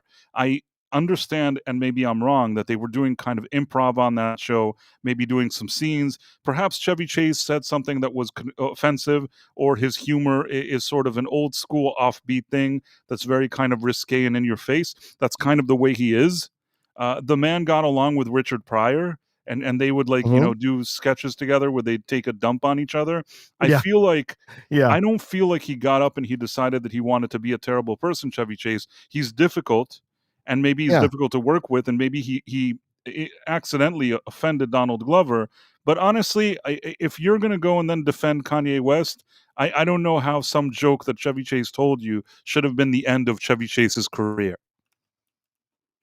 And to date, you can say whatever you want, but I don't think that Donald Glover has left a mark on pop culture as much as Chevy Chase did. Yes, he's not perfect, Chevy Chase. Yes, he's had some misses in addition to hits, but I still consider Chevy Chase like a much more serious icon than Donald Glover, who to date has been mainly overrated. But that's it. I'll Mhm. stop talking about him because Yeah. No, that's Professor is like, can we probably that's thinking all to right. himself, No, we now stop now talking all I about can this think asshole? about is that sketch with Chevy Chase where they're going back and forth with the different racial insults that oh my god. So good. Right, he comes from a different generation. I think that from the generation that Chevy Chase comes from and the kind of people he hung out with and did comedy with, they'd all come in there like dick swinging, you know what I'm saying? Instead of Yeah. Donald Glover stepping up and giving an insult back to Chevy Chase and kind of trading barbs, immediately, like, he folded and went to talk to the producers about his feelings and then to the press all day. Anyhow, that's just, Yep. I don't know why. Sometimes I get reminded of that guy and he annoys me. Yeah. And you Now know what? I Uh, can't not watch this, Price. That's I assume you've seen this before. yeah, this is a classic. Absolute absolute classic. Uh, yes, such an incredible skit. I mean, that was when we could laugh about that stuff, right? We could joke about it. We could laugh at, oh, they're trading barbs back and forth, calling each other names, racial insults and stuff, and it was all for the comedy. It was all for the fun of it, and it was all just making fun of that part of our society, and it was all just for the laughs, and they were both down for it. They were both down for it, and it's absolutely hilarious. It's one of the just absolute classic skits from SNL. Yeah, Adam, remember comedy? Yeah. Yeah, sadly, not a whole lot of that in the last decade, fortunately, but yeah, Yeah, that's a real classic. unfortunately. Yep. Anyhow, so, what was I gonna say? That, yeah, I mean, back in the day, I think people were more open to these kind of comedy and poking fun at each other, and even at topics that were sensitive like this one. This kind of sketch did a whole lot more to highlight things between groups of people than a lot of other stuff. And I think that Yeah, when people can do something and can also have a way to laugh about it and to show different perspectives, I think that you're accomplishing a whole lot more. So I don't really know the context of what was said to Donald Glover on the set of Community, but I suspect that Donald Glover exhibited a thin-skinned situation there.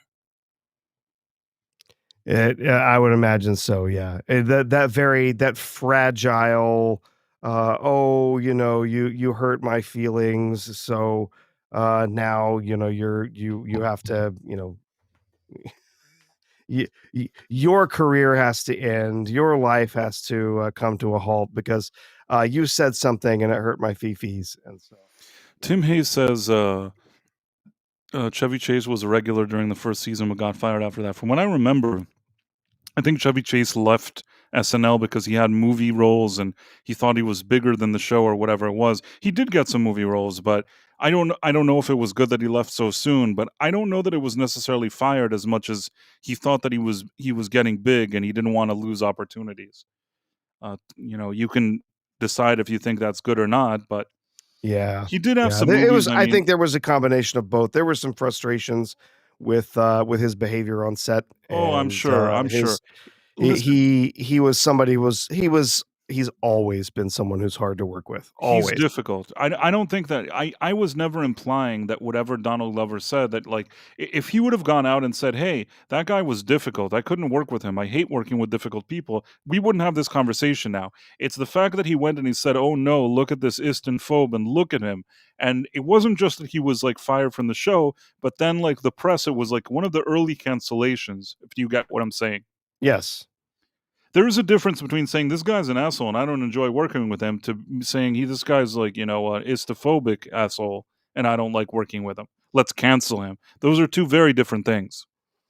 Absolutely. Yeah.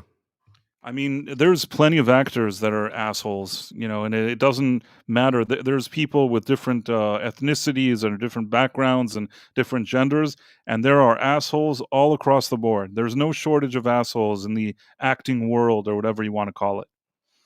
In No fact, I mean, question. back in the day, I think that, like, actors could get away with being a lot more assholes because you didn't have all this internet and all these people talking and blabbing. Marlon Brando was notoriously difficult to Oh, work with. yes. Yes, He he was. drove Especially people crazy. the bigger he got, the more and more difficult he became, and, yeah. He was virtually impossible to work with, but I'll tell you something, once that camera rolled, he was Marlon Brando.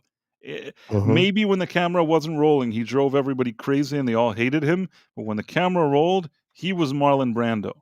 And that's situations that you kind of had to used to put up with. Now, Chevy Chase isn't a Marlon Brando.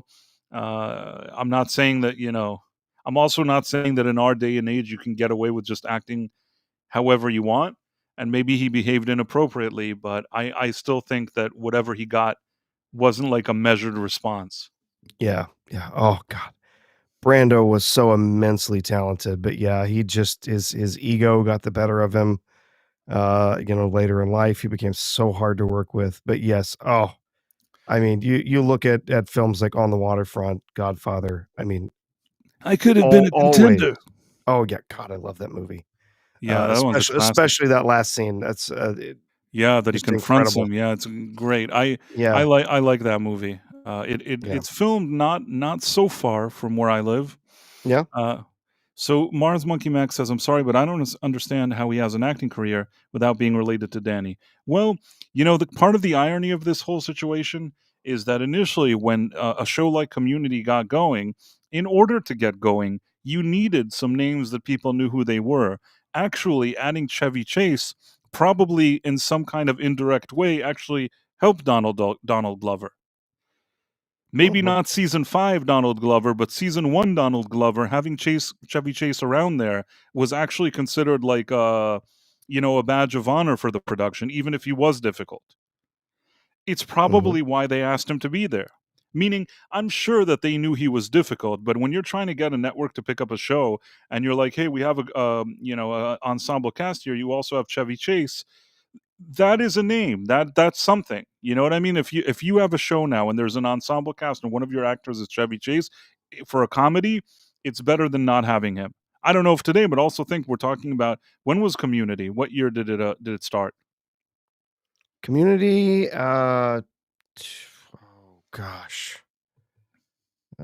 2006 maybe. Let's look and see. Who did things to Rita Moreno?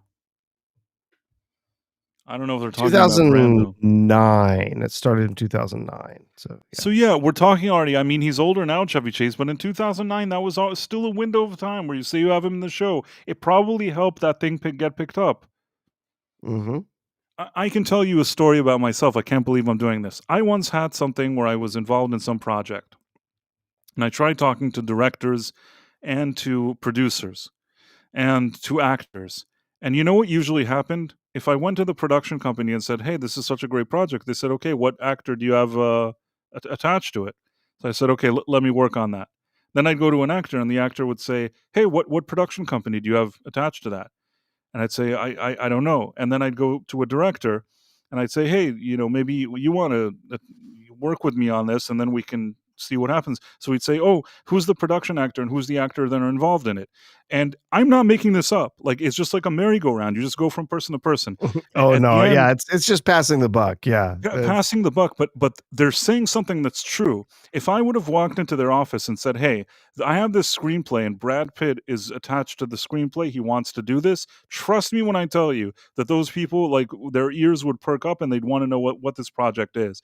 When you don't have a Brad Pitt and you don't have, like, Francis Ford, well, not Francis Ford Coppola of now, but you know what I'm trying to say. When you don't have like a major director, you don't have a major actor, you don't have anything, then you're not going to get your project made in a lot of cases. So sometimes you don't realize it, but the difference between getting a green light for a show and not getting one, somebody like Chevy Chase could be the thing that moves the needle. So at the end of the day, when that show started, Chevy Chase was considered an icon. Donald Glover, nobody had ever heard of him. For that alone, I would give the man the minimum respect. He's difficult, he's not difficult. I've been in situations where I've worked with difficult people. There have also been situations that I left a place that I worked because people were difficult. But you can also leave or you can also part ways and you can also put things in perspective and not just like make everything about you and about villains and stuff like that. So just my 2 cents. I hope I answered you, Mars Monkey Max. That's what I think. And yeah, that's let's never talk about Donald Glover again. never, never again. What's this about Disney getting sued? What's happening with that? Okay, there's something about some lady suing Disney, something, they didn't pay her. It's funny, anytime Disney gets sued, it's, like, by, like, some women's organizations and stuff. They did something, where was this? I saw it. I feel like and nobody's talking about it. Disney lawsuit, let's see. Sued for pay discrimination by one of its former top lawyers. Oh, yeah. Oh, that's can't break the cardinal rule of paying women equally, quote unquote. Pay discrimination from a former lawyer. Decision not to It lay doesn't off her sound male good that it's like a counterpart lawyer too. was motivated by gender discrimination and her years-long campaign for equal pay. Okay. Yeah. Not really sure all the details, but I do know this. They sure get a lot of lawsuits, and usually the people that are suing them are the exact people that they always seem to pretend to champion. You know what I mean? The Oh, of ones that they're course. always like looking, Why quote unquote, looking out for are why the ones that always end up suing them and usually getting paid. why do they champion them and why do they constantly support them? Because they don't want to get sued. And guess what still happens? I mean, for sure, but the thing is that they must not be, practicing what they preach or whatever it is. It's funny that always Well, they you never do. Absolutely not. Rules for thee, not for me. That's the way everything on the left works. Everything progressive. It's always about, well, I'm going to impose all sorts of rules on you and how you can do things. I'm going to say you have to follow all of these particular edicts and do things this way. And you can't use those words and you can't act this way and you have to do these things. But when it comes to me, I can do whatever the hell I want because I'm imposing the rules on you, not me. That's always how it works with people on the left. It's always how it works with the absolutely. progressives. Yeah. So that goes for progressive companies too. They'll spout from the rooftops about, oh, equal pay, and then is there equal pay? No. Happened in the Biden White House. Happened in the Obama White House. They said, oh, equal pay amendment, blah blah blah blah blah, and then you still had women that were paid less. Now, I think the whole equal pay thing is a BS argument. Um, we don't have to get into that. There's many reasons why there are women who are paid less than men, who may even be in the same, technically in the same positions that are paid less. But we don't need to get into all of that. Just saying, like, yeah, there's plenty of other examples of the left. There, oh, equal pay for women, and then they happily pay women less in their in, in their organizations. It's quite funny. Uh, yeah. By the way, somebody in the comments here, in on the Rumble side, mentioned this thing with Marlon Brando and the butter thing. I just want to say that I don't. I understand what's been said in more recent years, but the thing is that the people that were alive, which is the lady that acted with him in that Tango in Paris movie, and him, Hmm. they actually, as long as she was alive, she was still like, she didn't say bad things necessarily about him. She said that like she was taken aback by that scene and that it wasn't properly rehearsed with her and things like that. But at the end of the day, he didn't do something that, I don't want to, he didn't serve her grapes or whatever it is, you know what I'm saying? Like it was Yes.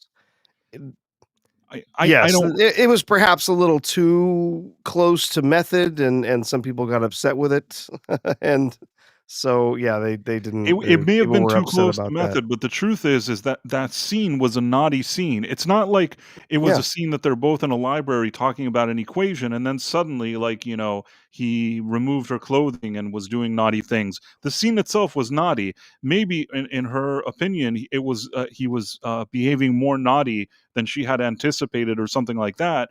But I actually don't think that it was a situation that, you know, I think that he generally was 100% in the zone in that role and acting out a scene, which in its nature was naughty. I remember in more Mhm. recent years, the lady isn't even alive anymore to talk about it. And I don't know if it was Chris Evans, and he's like, I used to look up to Marlon Brando, but now I know that I can never do that again. I hate him, or whatever he said. I'm like, dude, just shut the fuck up. Go be like Captain America or whatever it is and shut up. But I don't But, know. Somebody you said something know about Rita Moreno. I don't know if that had yeah. anything to do with Marlon Brando. I don't know what people are talking about.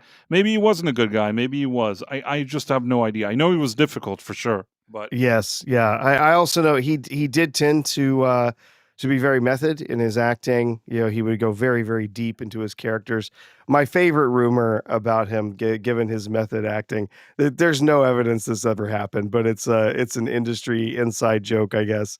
That I think it was there's a movie, The Young Lions. He's really is famous. He's got a death scene in that, and the rumor was always that Brando was so committed that during his death scene, he crapped his pants because that's what happens when you die. So I see. he was so committed, he's so method that Somebody pure blood based berserker is saying that then there's the illicit Marlo Brandon acting class film that will never see the light of day. I don't really even know what that is. no, I've never heard of that one either. I know James Franco had an acting class, and that finished Oh, his career. that didn't go too well. No. Although I will still maintain that even though he's a sleazy dum dum, James Franco, I actually there has to be some responsibility on the ladies that paid money for that class and signed paperwork that grants him permission to do I don't know what. You know what I mean? It starts to become they were already not they weren't minors. Do you get what I'm saying? If you're going to Mhm. sign a document and you're going to be in a class and accept the terms of whatever's going on there, and then later you complain about it, it's just kind of strange, you know? It doesn't make what he did good. I know he's a sleazy guy and all that stuff, but I don't know. There was a situation where those ladies just wanted to get paid. That's the truth. Yeah. Okay, here, Price. Here's the scuttlebutt on this acting class. So, uh, in 2002, Marlon Brando taught a highly unusual and secretive acting class called "Lying for a Living." I love that, by the way. That's what I've said for years. That's what if you're an actor, you're a paid liar. That's what you're paid to do. Uh, The 10-day seminar included a mix of A-list and lesser-known actors, including Robin Williams, Sean Penn, Nick Nolte, Edward James Olmos, and Whoopi Goldberg. The class was characterized by bizarre and often provocative exercises, including improv with a troupe of little people, Samoan wrestlers, bringing a homeless man in during the lessons, and even having some students stripped naked in front of the class. This Brando, sounds him, great to me. Brando himself appeared in drag, delivering improvised monologues and creating a wild circus like atmosphere. These sessions were filmed by multiple cameras with the intention of selling acting lesson DVD sets, but the footage has never been released publicly. Despite the chaos and eccentricity, Brando was reportedly deeply serious about the class and the lessons, focusing on the truth of acting and using unconventional methods to challenge his students. So It sounds very interesting. maybe one day we'll get to see this. I genuinely want to see that. Thank you for sharing that pure blood based I had perspective. no idea, but yeah, now I'm curious. Something in the back of my mind, I seems like I heard about this before, but it was not something that I really remembered hearing it. You know, like I really remembered all the details of it. But yeah, uh, absolutely, absolutely bananas. That's wild. Yeah, Tim Hayes is saying stuff here, but I don't know if any of that it could be true. Yeah. I have no idea. And yeah, I heard the rumors. There's one thing the last thing that you said here. I've heard it before. It could be true. I don't really know. He was a very eccentric and strange guy, that Marlon Brando, and Whatever however he acted on a personal level, I will Yeah, say that he was a fantastic actor. he was absolutely amazing performances. Like I said, just kind of sad. Like it's just sort of his ego got the better of him, and he really just became sort of a parody of himself. It was really kind of sad because yeah, he was so incredibly talented. He was. He ended up gaining a lot of weight and doing stupid things, and I don't know what. I mean, not it's fine you can gain weight, but I think he gained a lot of weight, and then He gained he a started, like, doing movies, like, lot of weight. it was Yes. he was doing a lot of strange things, but he was a great actor. I mean, there's hi his acting in The Godfather is just, I absolutely that's, like, my favorite movie. The Godfather 1 is probably my favorite movie of all time, Yeah. It's and fantastic. the reason why I like The Godfather 1 more than The Godfather 2 is because The Godfather 1, first of all, I think has the better story, but I also think that Marlon Brando being in it is itself is worth a few points over the second one. And as much as I like Godfather 2, there's something that happens in that movie that I feel like, was kind of, rescued in post-production that I still, until this day, am not 100% clear on. Don't get me wrong, I really, really like, I absolutely it's amongst my favorite movies, Godfather 2, but Mhm. why did the Rosado brothers, tell, Pentangeli or whatever his name is, "This is from Michael Corleone"? I didn't get it because they were Yeah. gonna if they were gonna kill him, why did they need to say that to him? But Michael Corleone didn't send them. Yeah, I don't know. I'd have to go watch it in context again. It's actually been a little while since I've seen it, and I'm yeah. Uh, But yeah, Bryce, is there a book you've read that hasn't received a film adaptation you believe now is the right time for such an adaptation? I don't know, but I've told you before once that I reached out to the estate of John Wyndham in England, and I told them that I wanted to adapt his book from the '60s called Chalky into a movie, and shortly afterwards, there was an announcement that Steven Spielberg had bought the rights. So, and until today, he hasn't done anything. Recently, when there was a film that they said he's filming some secret alien movie, I always think to myself, is it that one? But I guess it's not. I don't know. He would have said if it was that one. He yeah. never even did anything. He bought it and put it on a shelf. They may as well have given it to me. And as I've said, and I won't get into it, but I called Steven Spielberg's office. I actually did this, and I said that I was willing to collaborate with him, even though he bought the rights. I was still willing to work with him, and there were no hard feelings on my end. I believe I actually said all of this. I bet whoever answered the phone there had a big chuckle, and that was the Who end of that. knows? Who knows? Yeah. Let's see, what else do we have here? Yeah, the review for The Toxic Avenger. I saw the Toxic Avenger. Yes. So Oh. basically, the funny thing is that even though I am an '80s person, I kind of missed the whole Toxic Avenger wave of whatever it was. Oh, But really? Yeah, the whole trauma thing, you were never into that? no, I've seen Trauma stuff, but I didn't see that one. So I don't know. It just I wasn't that like I guess I didn't have a time in my life that I was digging into all those kind of movies.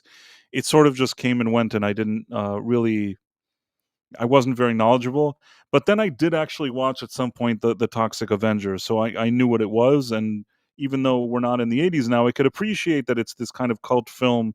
It's so '80s.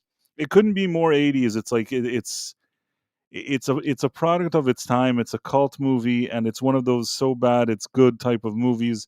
The exact same thing, exact type of movie you watch like at a midnight screening where everybody's sitting around probably having a good laugh. It's that kind of movie, and I guess they wanted to sort of recreate it and do like a remake for I don't know if to say for modern audiences. They wanted to do this remake with Peter Dinklage in the main role. Yeah, No, that's fascinating with Peter Dinklage. It's wild. It has, Kevin Bacon and it has Elijah Wood, and the thing is that I went into this movie, uh I went into this movie not really knowing what to expect because Peter Dinklage said it wasn't an exact remake, and the reason he said that, it's partially true, is that if in the first movie you have, like, Melvin or whatever that guy's name is, and he's, like, this dumb janitor that's working at, like, a gym with these people, and they kill him and all that stuff, or they drops into the chemicals or whatever it is and becomes like, the toxic Avenger. In this movie, they sort of wanted to give it more of a like as if his character is more meaningful. So in this movie, he's basically a stepfather to a son whose mother passed away, and I guess he's raising him. And he works as a janitor, not at a gym, but at a pharmaceutical company that has some kind of factory with chemicals. And basically, it turns out that he's sick, and he's trying to get like them to help him with his medical bills, or I don't know what. And at the end, I don't know how he ends up now in the factory. And there's these thugs, similar to the original. There's these like bad people, but in this case, the thugs work for this pharmaceutical company, which is all kind of convoluted and weird. But in any case, he falls. He also gets transformed into the toxic Avenger, and then he wants to go and like he's basically this kind of superhero of sorts that just gets rid of anybody who's bad and does it in a very kind of gory way. Now, this movie, because it had more money, I think that the gory scenes and certain things, of course, looked better. But I don't know, this movie, what made it fun was the way it was. Meaning, giving it suddenly a bigger budget and bringing better actors and trying to give the character more depth and making more drama and things like that. I don't know how much it helped the movie. Do you get what I'm saying? And I also felt that at some point I was looking at Kevin Bacon and I almost felt that he was trying to act kind of over the top and dumb in a way that'll be kind of reminiscent of the original one. But one of the reasons why the original one actually works is because those guys were bad actors. They weren't pretending to be bad actors. They were genuinely bad, and that's what made it funny. Having people that are good actors trying to pretend like they're bad actors is sort of weird. And Peter Dinklage also brought like a more like gravitas and whatever. Like who cares? I don't. It's too much for it. You know what I mean? Like I just feel like there was some kind of lightning in the bottle charm of the first one that this movie doesn't manage to recreate. It's not good enough to be like, wow, this is a masterpiece, and it's not like so bad it's good enough to compete really with the original. It's not the Yeah. worst movie. I saw it and it's like it's watchable. I didn't hate it, but like it's not a good movie. I posted a review just around the same time we did this stream Oh, on my okay. other channel. People can see a little more info there. But yeah, it's a barely passable movie, and it's certainly not as good as the original. And yes, I know the original is like a $5 movie that's completely idiotic and stupid, but as a sort of like silly midnight movie cult thing, it's actually good for whatever it's supposed to be. Whereas this one, it doesn't manage to do that or do the be dramatic. It's sort of like it tries to be both and doesn't really manage to be either. Yeah, wow. Ugh. I love the trauma stuff. It was that B grade, like, no, like, nobody's a good actor.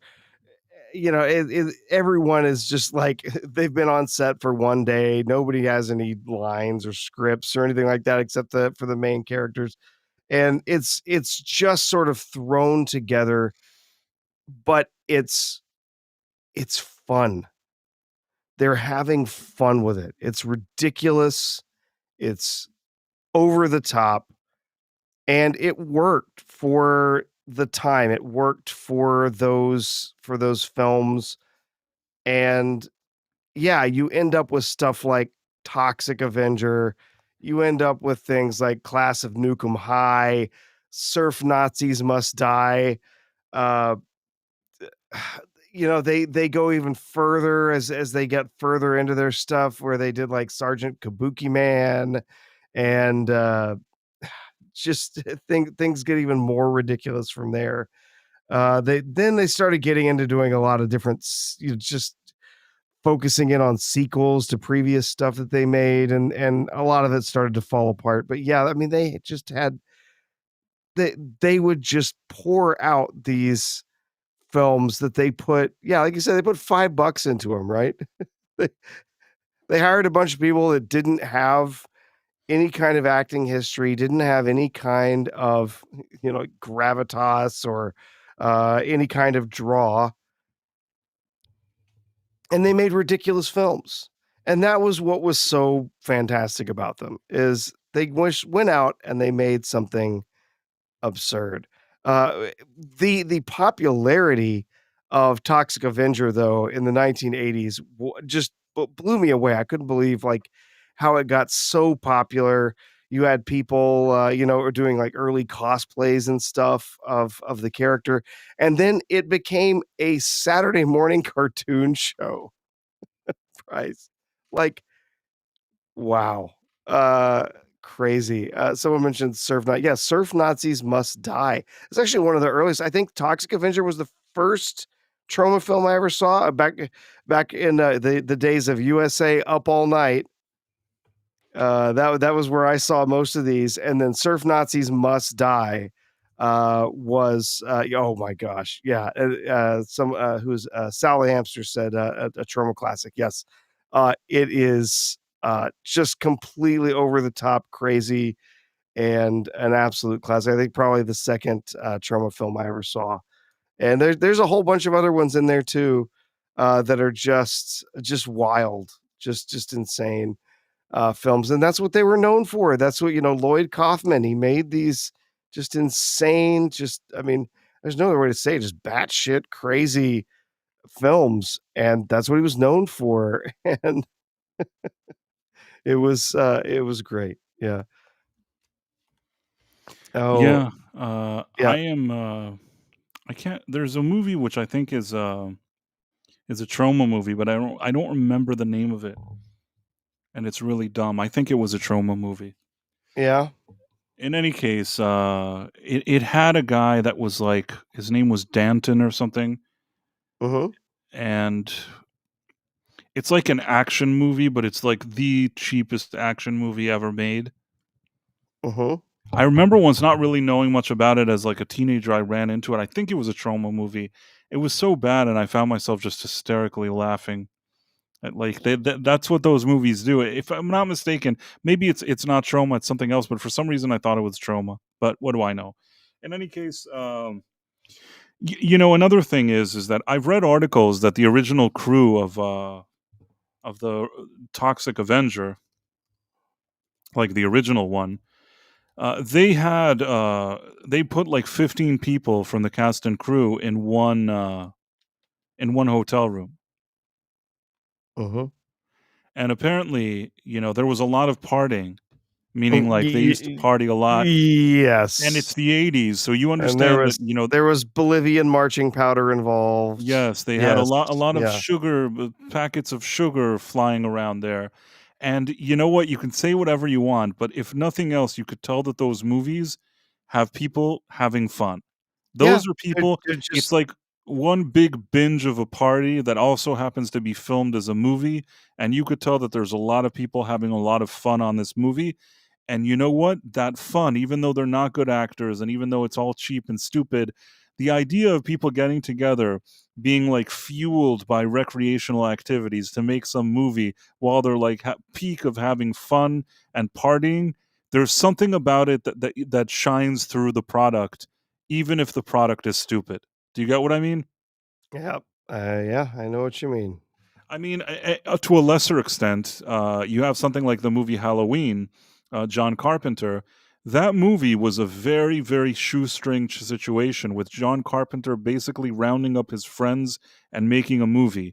And that first one to me is still the best. Like I love the idea that people are like, "Hey, we're having so much fun. Let's make this movie." And it's like this like joint effort that everybody's like contributing and they're all friends. There's something about that I can appreciate.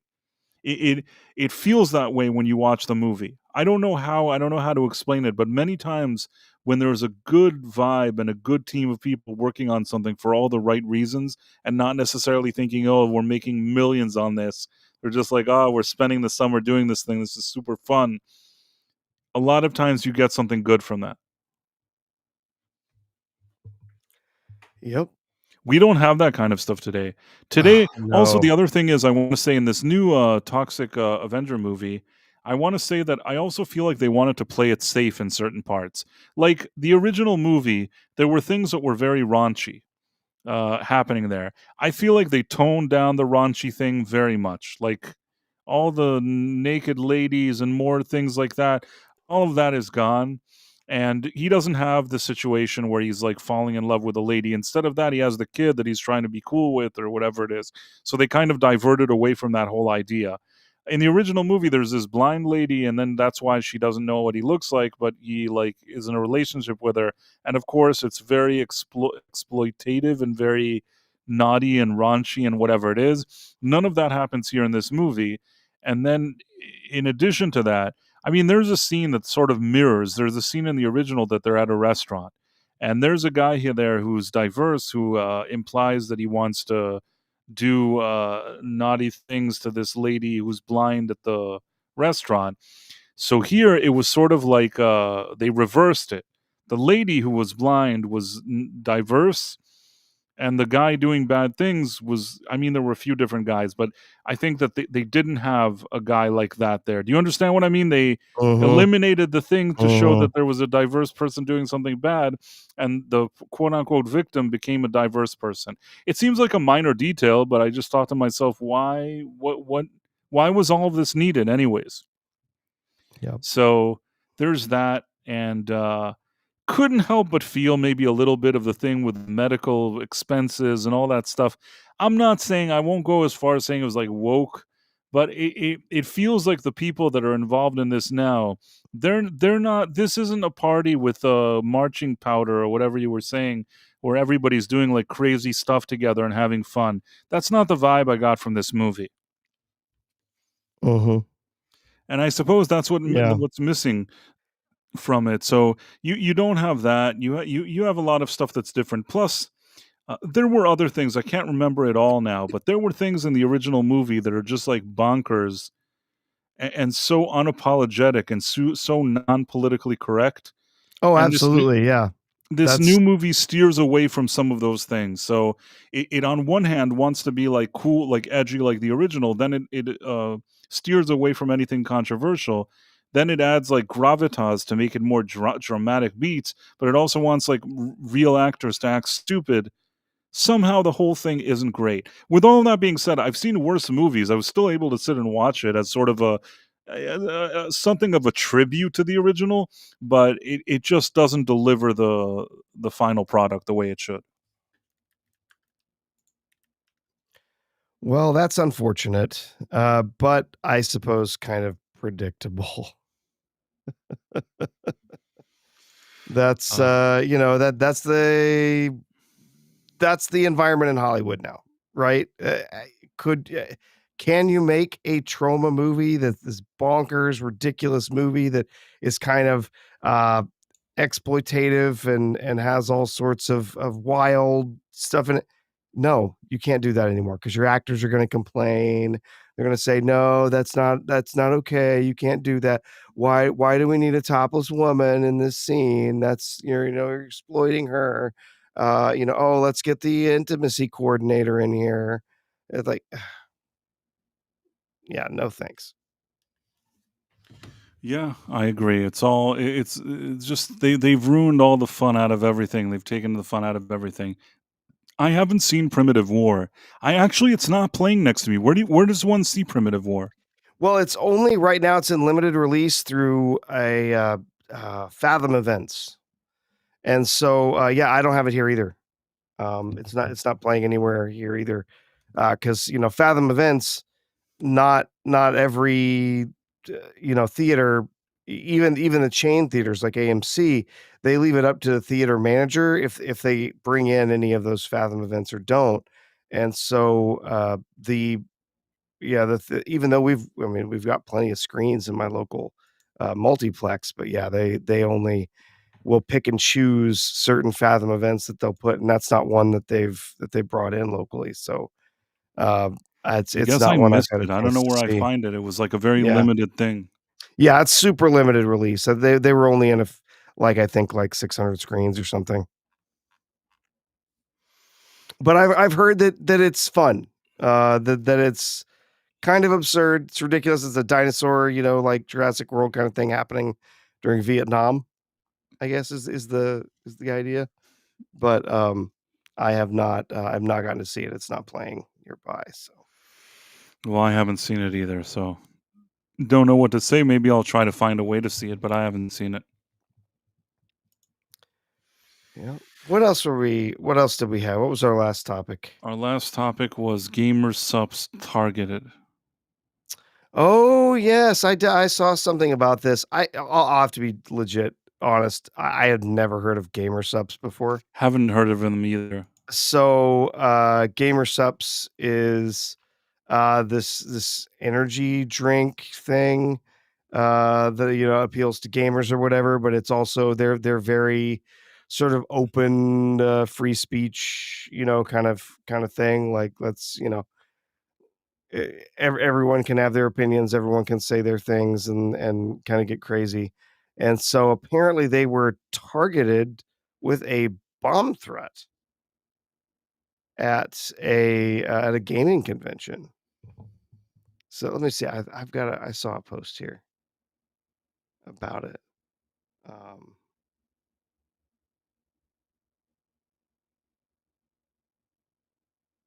yeah, here we go. Sorry. So here's Grum's commenting on this. So there was a bomb threat at the Anime Con, and it was targeted at the Gamer Subs booth. Grum says because Gamer Subs supports free speech, and would not bend the knee to cancel VTubers that this particular activist hated. They are not activists, they are terrorists, and they want you dead. If they can't cancel you, I guess their next idea is to blow you up. So this is a picture, a couple of pictures uh, of this cosplayer, and things that she's dressed up in, posted on social media and whatnot. But yeah, there's her mugshot.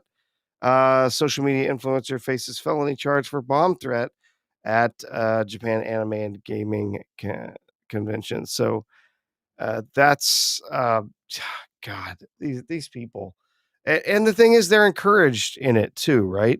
They're told, well, speech is violence, and silence is violence, and whatever. They're told all of this stuff. They're repeatedly told that their ideas are the only ideas, and that violence is an acceptable option when it comes to getting your point across.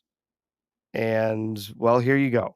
This is what you get. You get somebody uh, did not actually, uh, you know, place any sort of explosive or anything like that, but called in bomb threats, whatever, which genuinely are dangerous. They can get people hurt. They cause a lot of panic, and wastes a lot of resources, just like swatting, and it's absurd, right?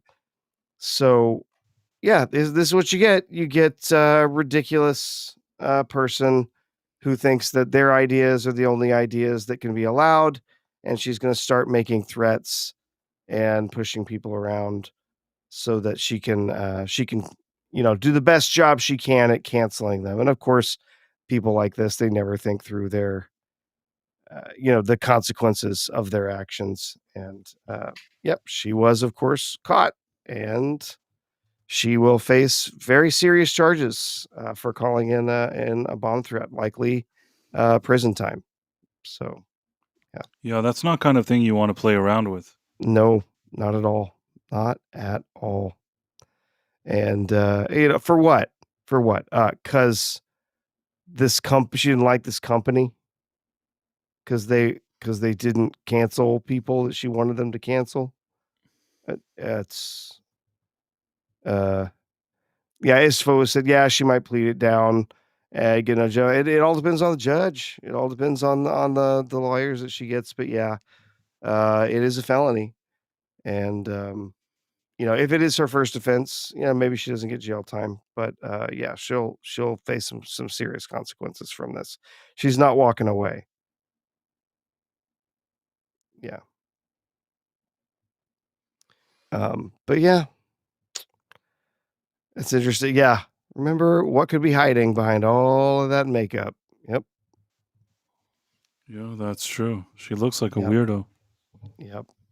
Well, she obviously, she enjoyed going to these cons and doing cosplay and stuff like that. Nothing wrong with that. I've known people who deeply enjoy going to different conventions, doing cosplay, dressing up for various events like that. And it's fine.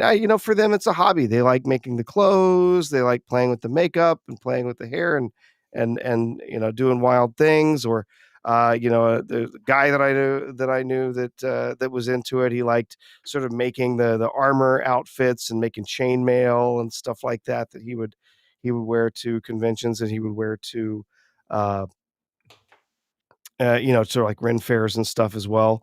And it's a hobby. It's fine. As long as your hobby doesn't turn into making threats at people. Yeah, no, that's never a good idea. Yeah, pretty stupid. By Pretty the way, I stupid. forgot. I wanted to ask you, wasn't there something that Greta Thunberg wanted to go to Gaza, but then her boat wouldn't work Oh, or something? she's back on it. If you'll remember, previously she had uh gotten on a boat with some people who were had some rather unsavory backgrounds. And she was sailing to Gaza to go deliver aid. Of course, they had more food on the boat that they ate than they actually were going to deliver in aid. But when she arrived in the area, she was then um, she was apprehended. Because there's a cordon around there. There's a space around Gaza that ships are not allowed to enter without permission, and so her little pleasure cruise was stopped, and her and her comrades were taken in, and so now she says she's gonna do it again. She's gonna go hop onto another boat, and they're gonna sail it. We're gonna go and we're gonna deliver this stuff to um we're gonna deliver this stuff to Gaza. We and there was a particular image of her that's been shared around here. I'll put it on screen. Um, that has now been memed to absolute death. Um, this awful like bobbed haircut and the look on her Yes. face and everything. It's been memed to death. People have put her on a toilet.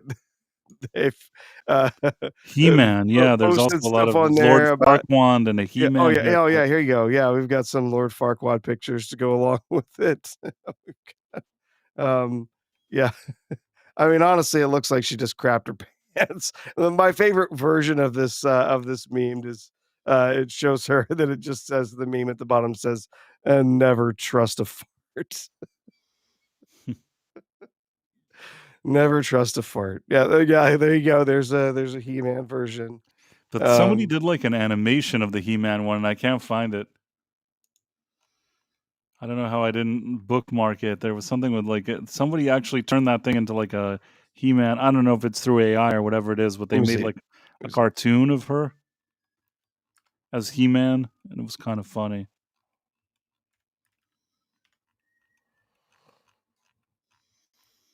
But I can't find it. She's so stupid. Yeah, How do you she's just gonna get intercepted again. She's gonna be they're gonna be taken in. They're gonna be they're gonna be shown footage of stuff that happened on October 7th. They're gonna refuse to watch it because they wanna shut their eyes to the truth of what actually happened, and then they're gonna be sent back home, unless, the IDF decides that, they've had enough and they, lock her up.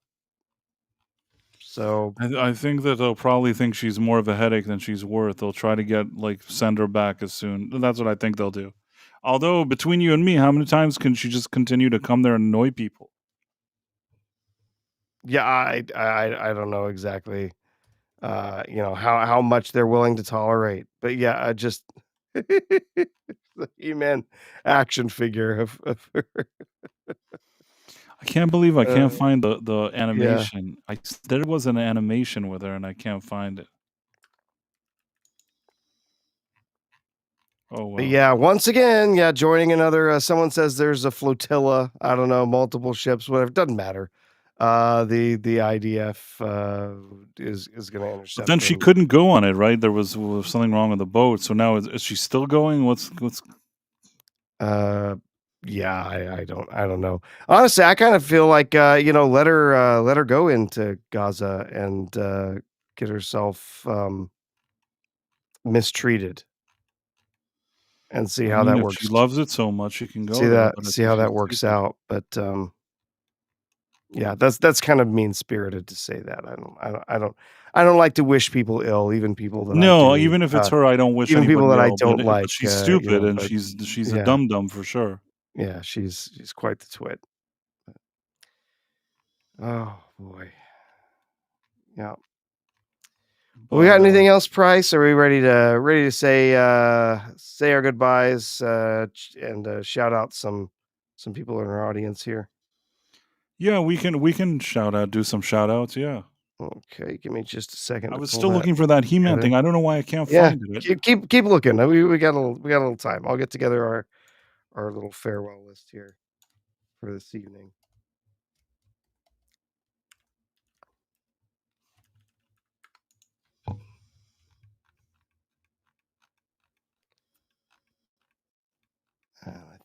Uh, Let me double Oh, check the final our thing I wanted to tell you, why did yeah. oh, I think I found it. Okay. Are you ready? I'm so ready, Price. I want to see this animated thing. Okay, here you go.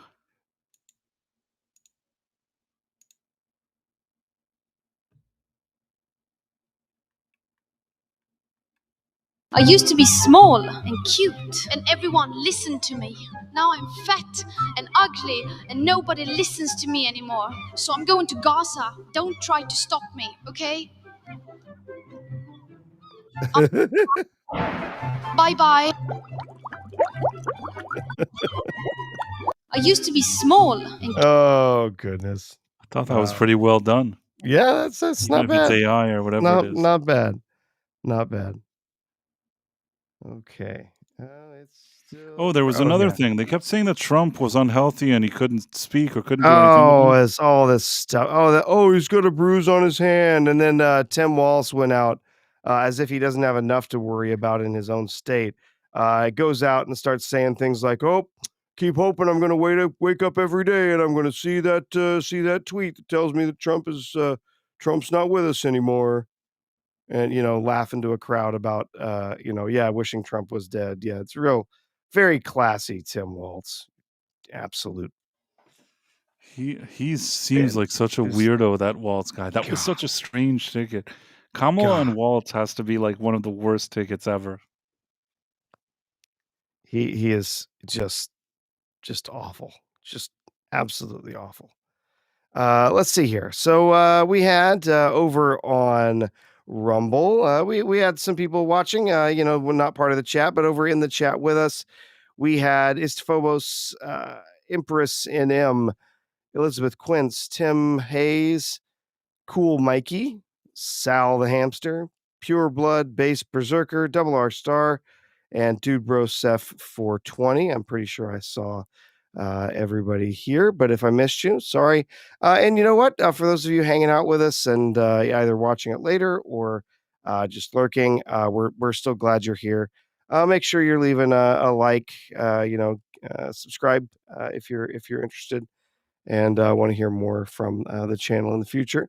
Over on YouTube, we had Alyssa Marie, Adam Gray, I have Nudick, Bishop Judas, Caleb Levine, Crowbar the Skull, Empress NM, Ericole DiStefano, Isaac556X45, Istophobos, Jason Webster, Jim Noxious, Jonathan Conroy, Justin Channels, Kay Roberts, Kingdom, Malachi D. Wildman, Marla Sharondoff, Mars Monkey Max, Massgrave, Murrockstro, Phantom Outsider, Ryan C, Samsung, Stephen Mack, Superior Nav, Tex Rogers, The Dead Man, The Lovely Sherry, Tim Hayes, Tomahawk 511, Watcher X, and soon RJ5. So again, if I missed anybody, sorry about that, but so happy to have all of you with us here this evening. Great Also, to see you like in and the chat. subscribe if Yes, you of happen course. to be new. Make sure to follow us on Rumble, which is our headquarters. You should sign up for the app and follow us and get notifications. And on any other platform like YouTube, you should subscribe and also like and leave comments or whatever. All that is helpful. Thank you. Yeah. And Elizabeth Quince says that she will not be able to see us at the end of the week. So do take care, Elizabeth Quince, and enjoy your You can Friday. still listen to the replay, Elizabeth. You and can, be with us in yes. spirit. But I want to thank everybody and thank you, Professor. And it's always Yeah, great of to hang course. out here and do the stream with such a great crowd hanging out with us. And I appreciate all of that. So, yeah, and there's lurkers too that pop up at the end of the stream. And I was like that as well. In any case, I guess if there's nothing more, maybe it's time for us to sign off, right? Yep, that'll be it for tonight. Again, so great to hang out with everybody tonight. Even feeling a little under the weather. Always good to hang out with you, Price, and great to see everybody here in the chat with us. So Bye, everyone Jason take care. Webster. Yeah. Bye. Okay. Bye.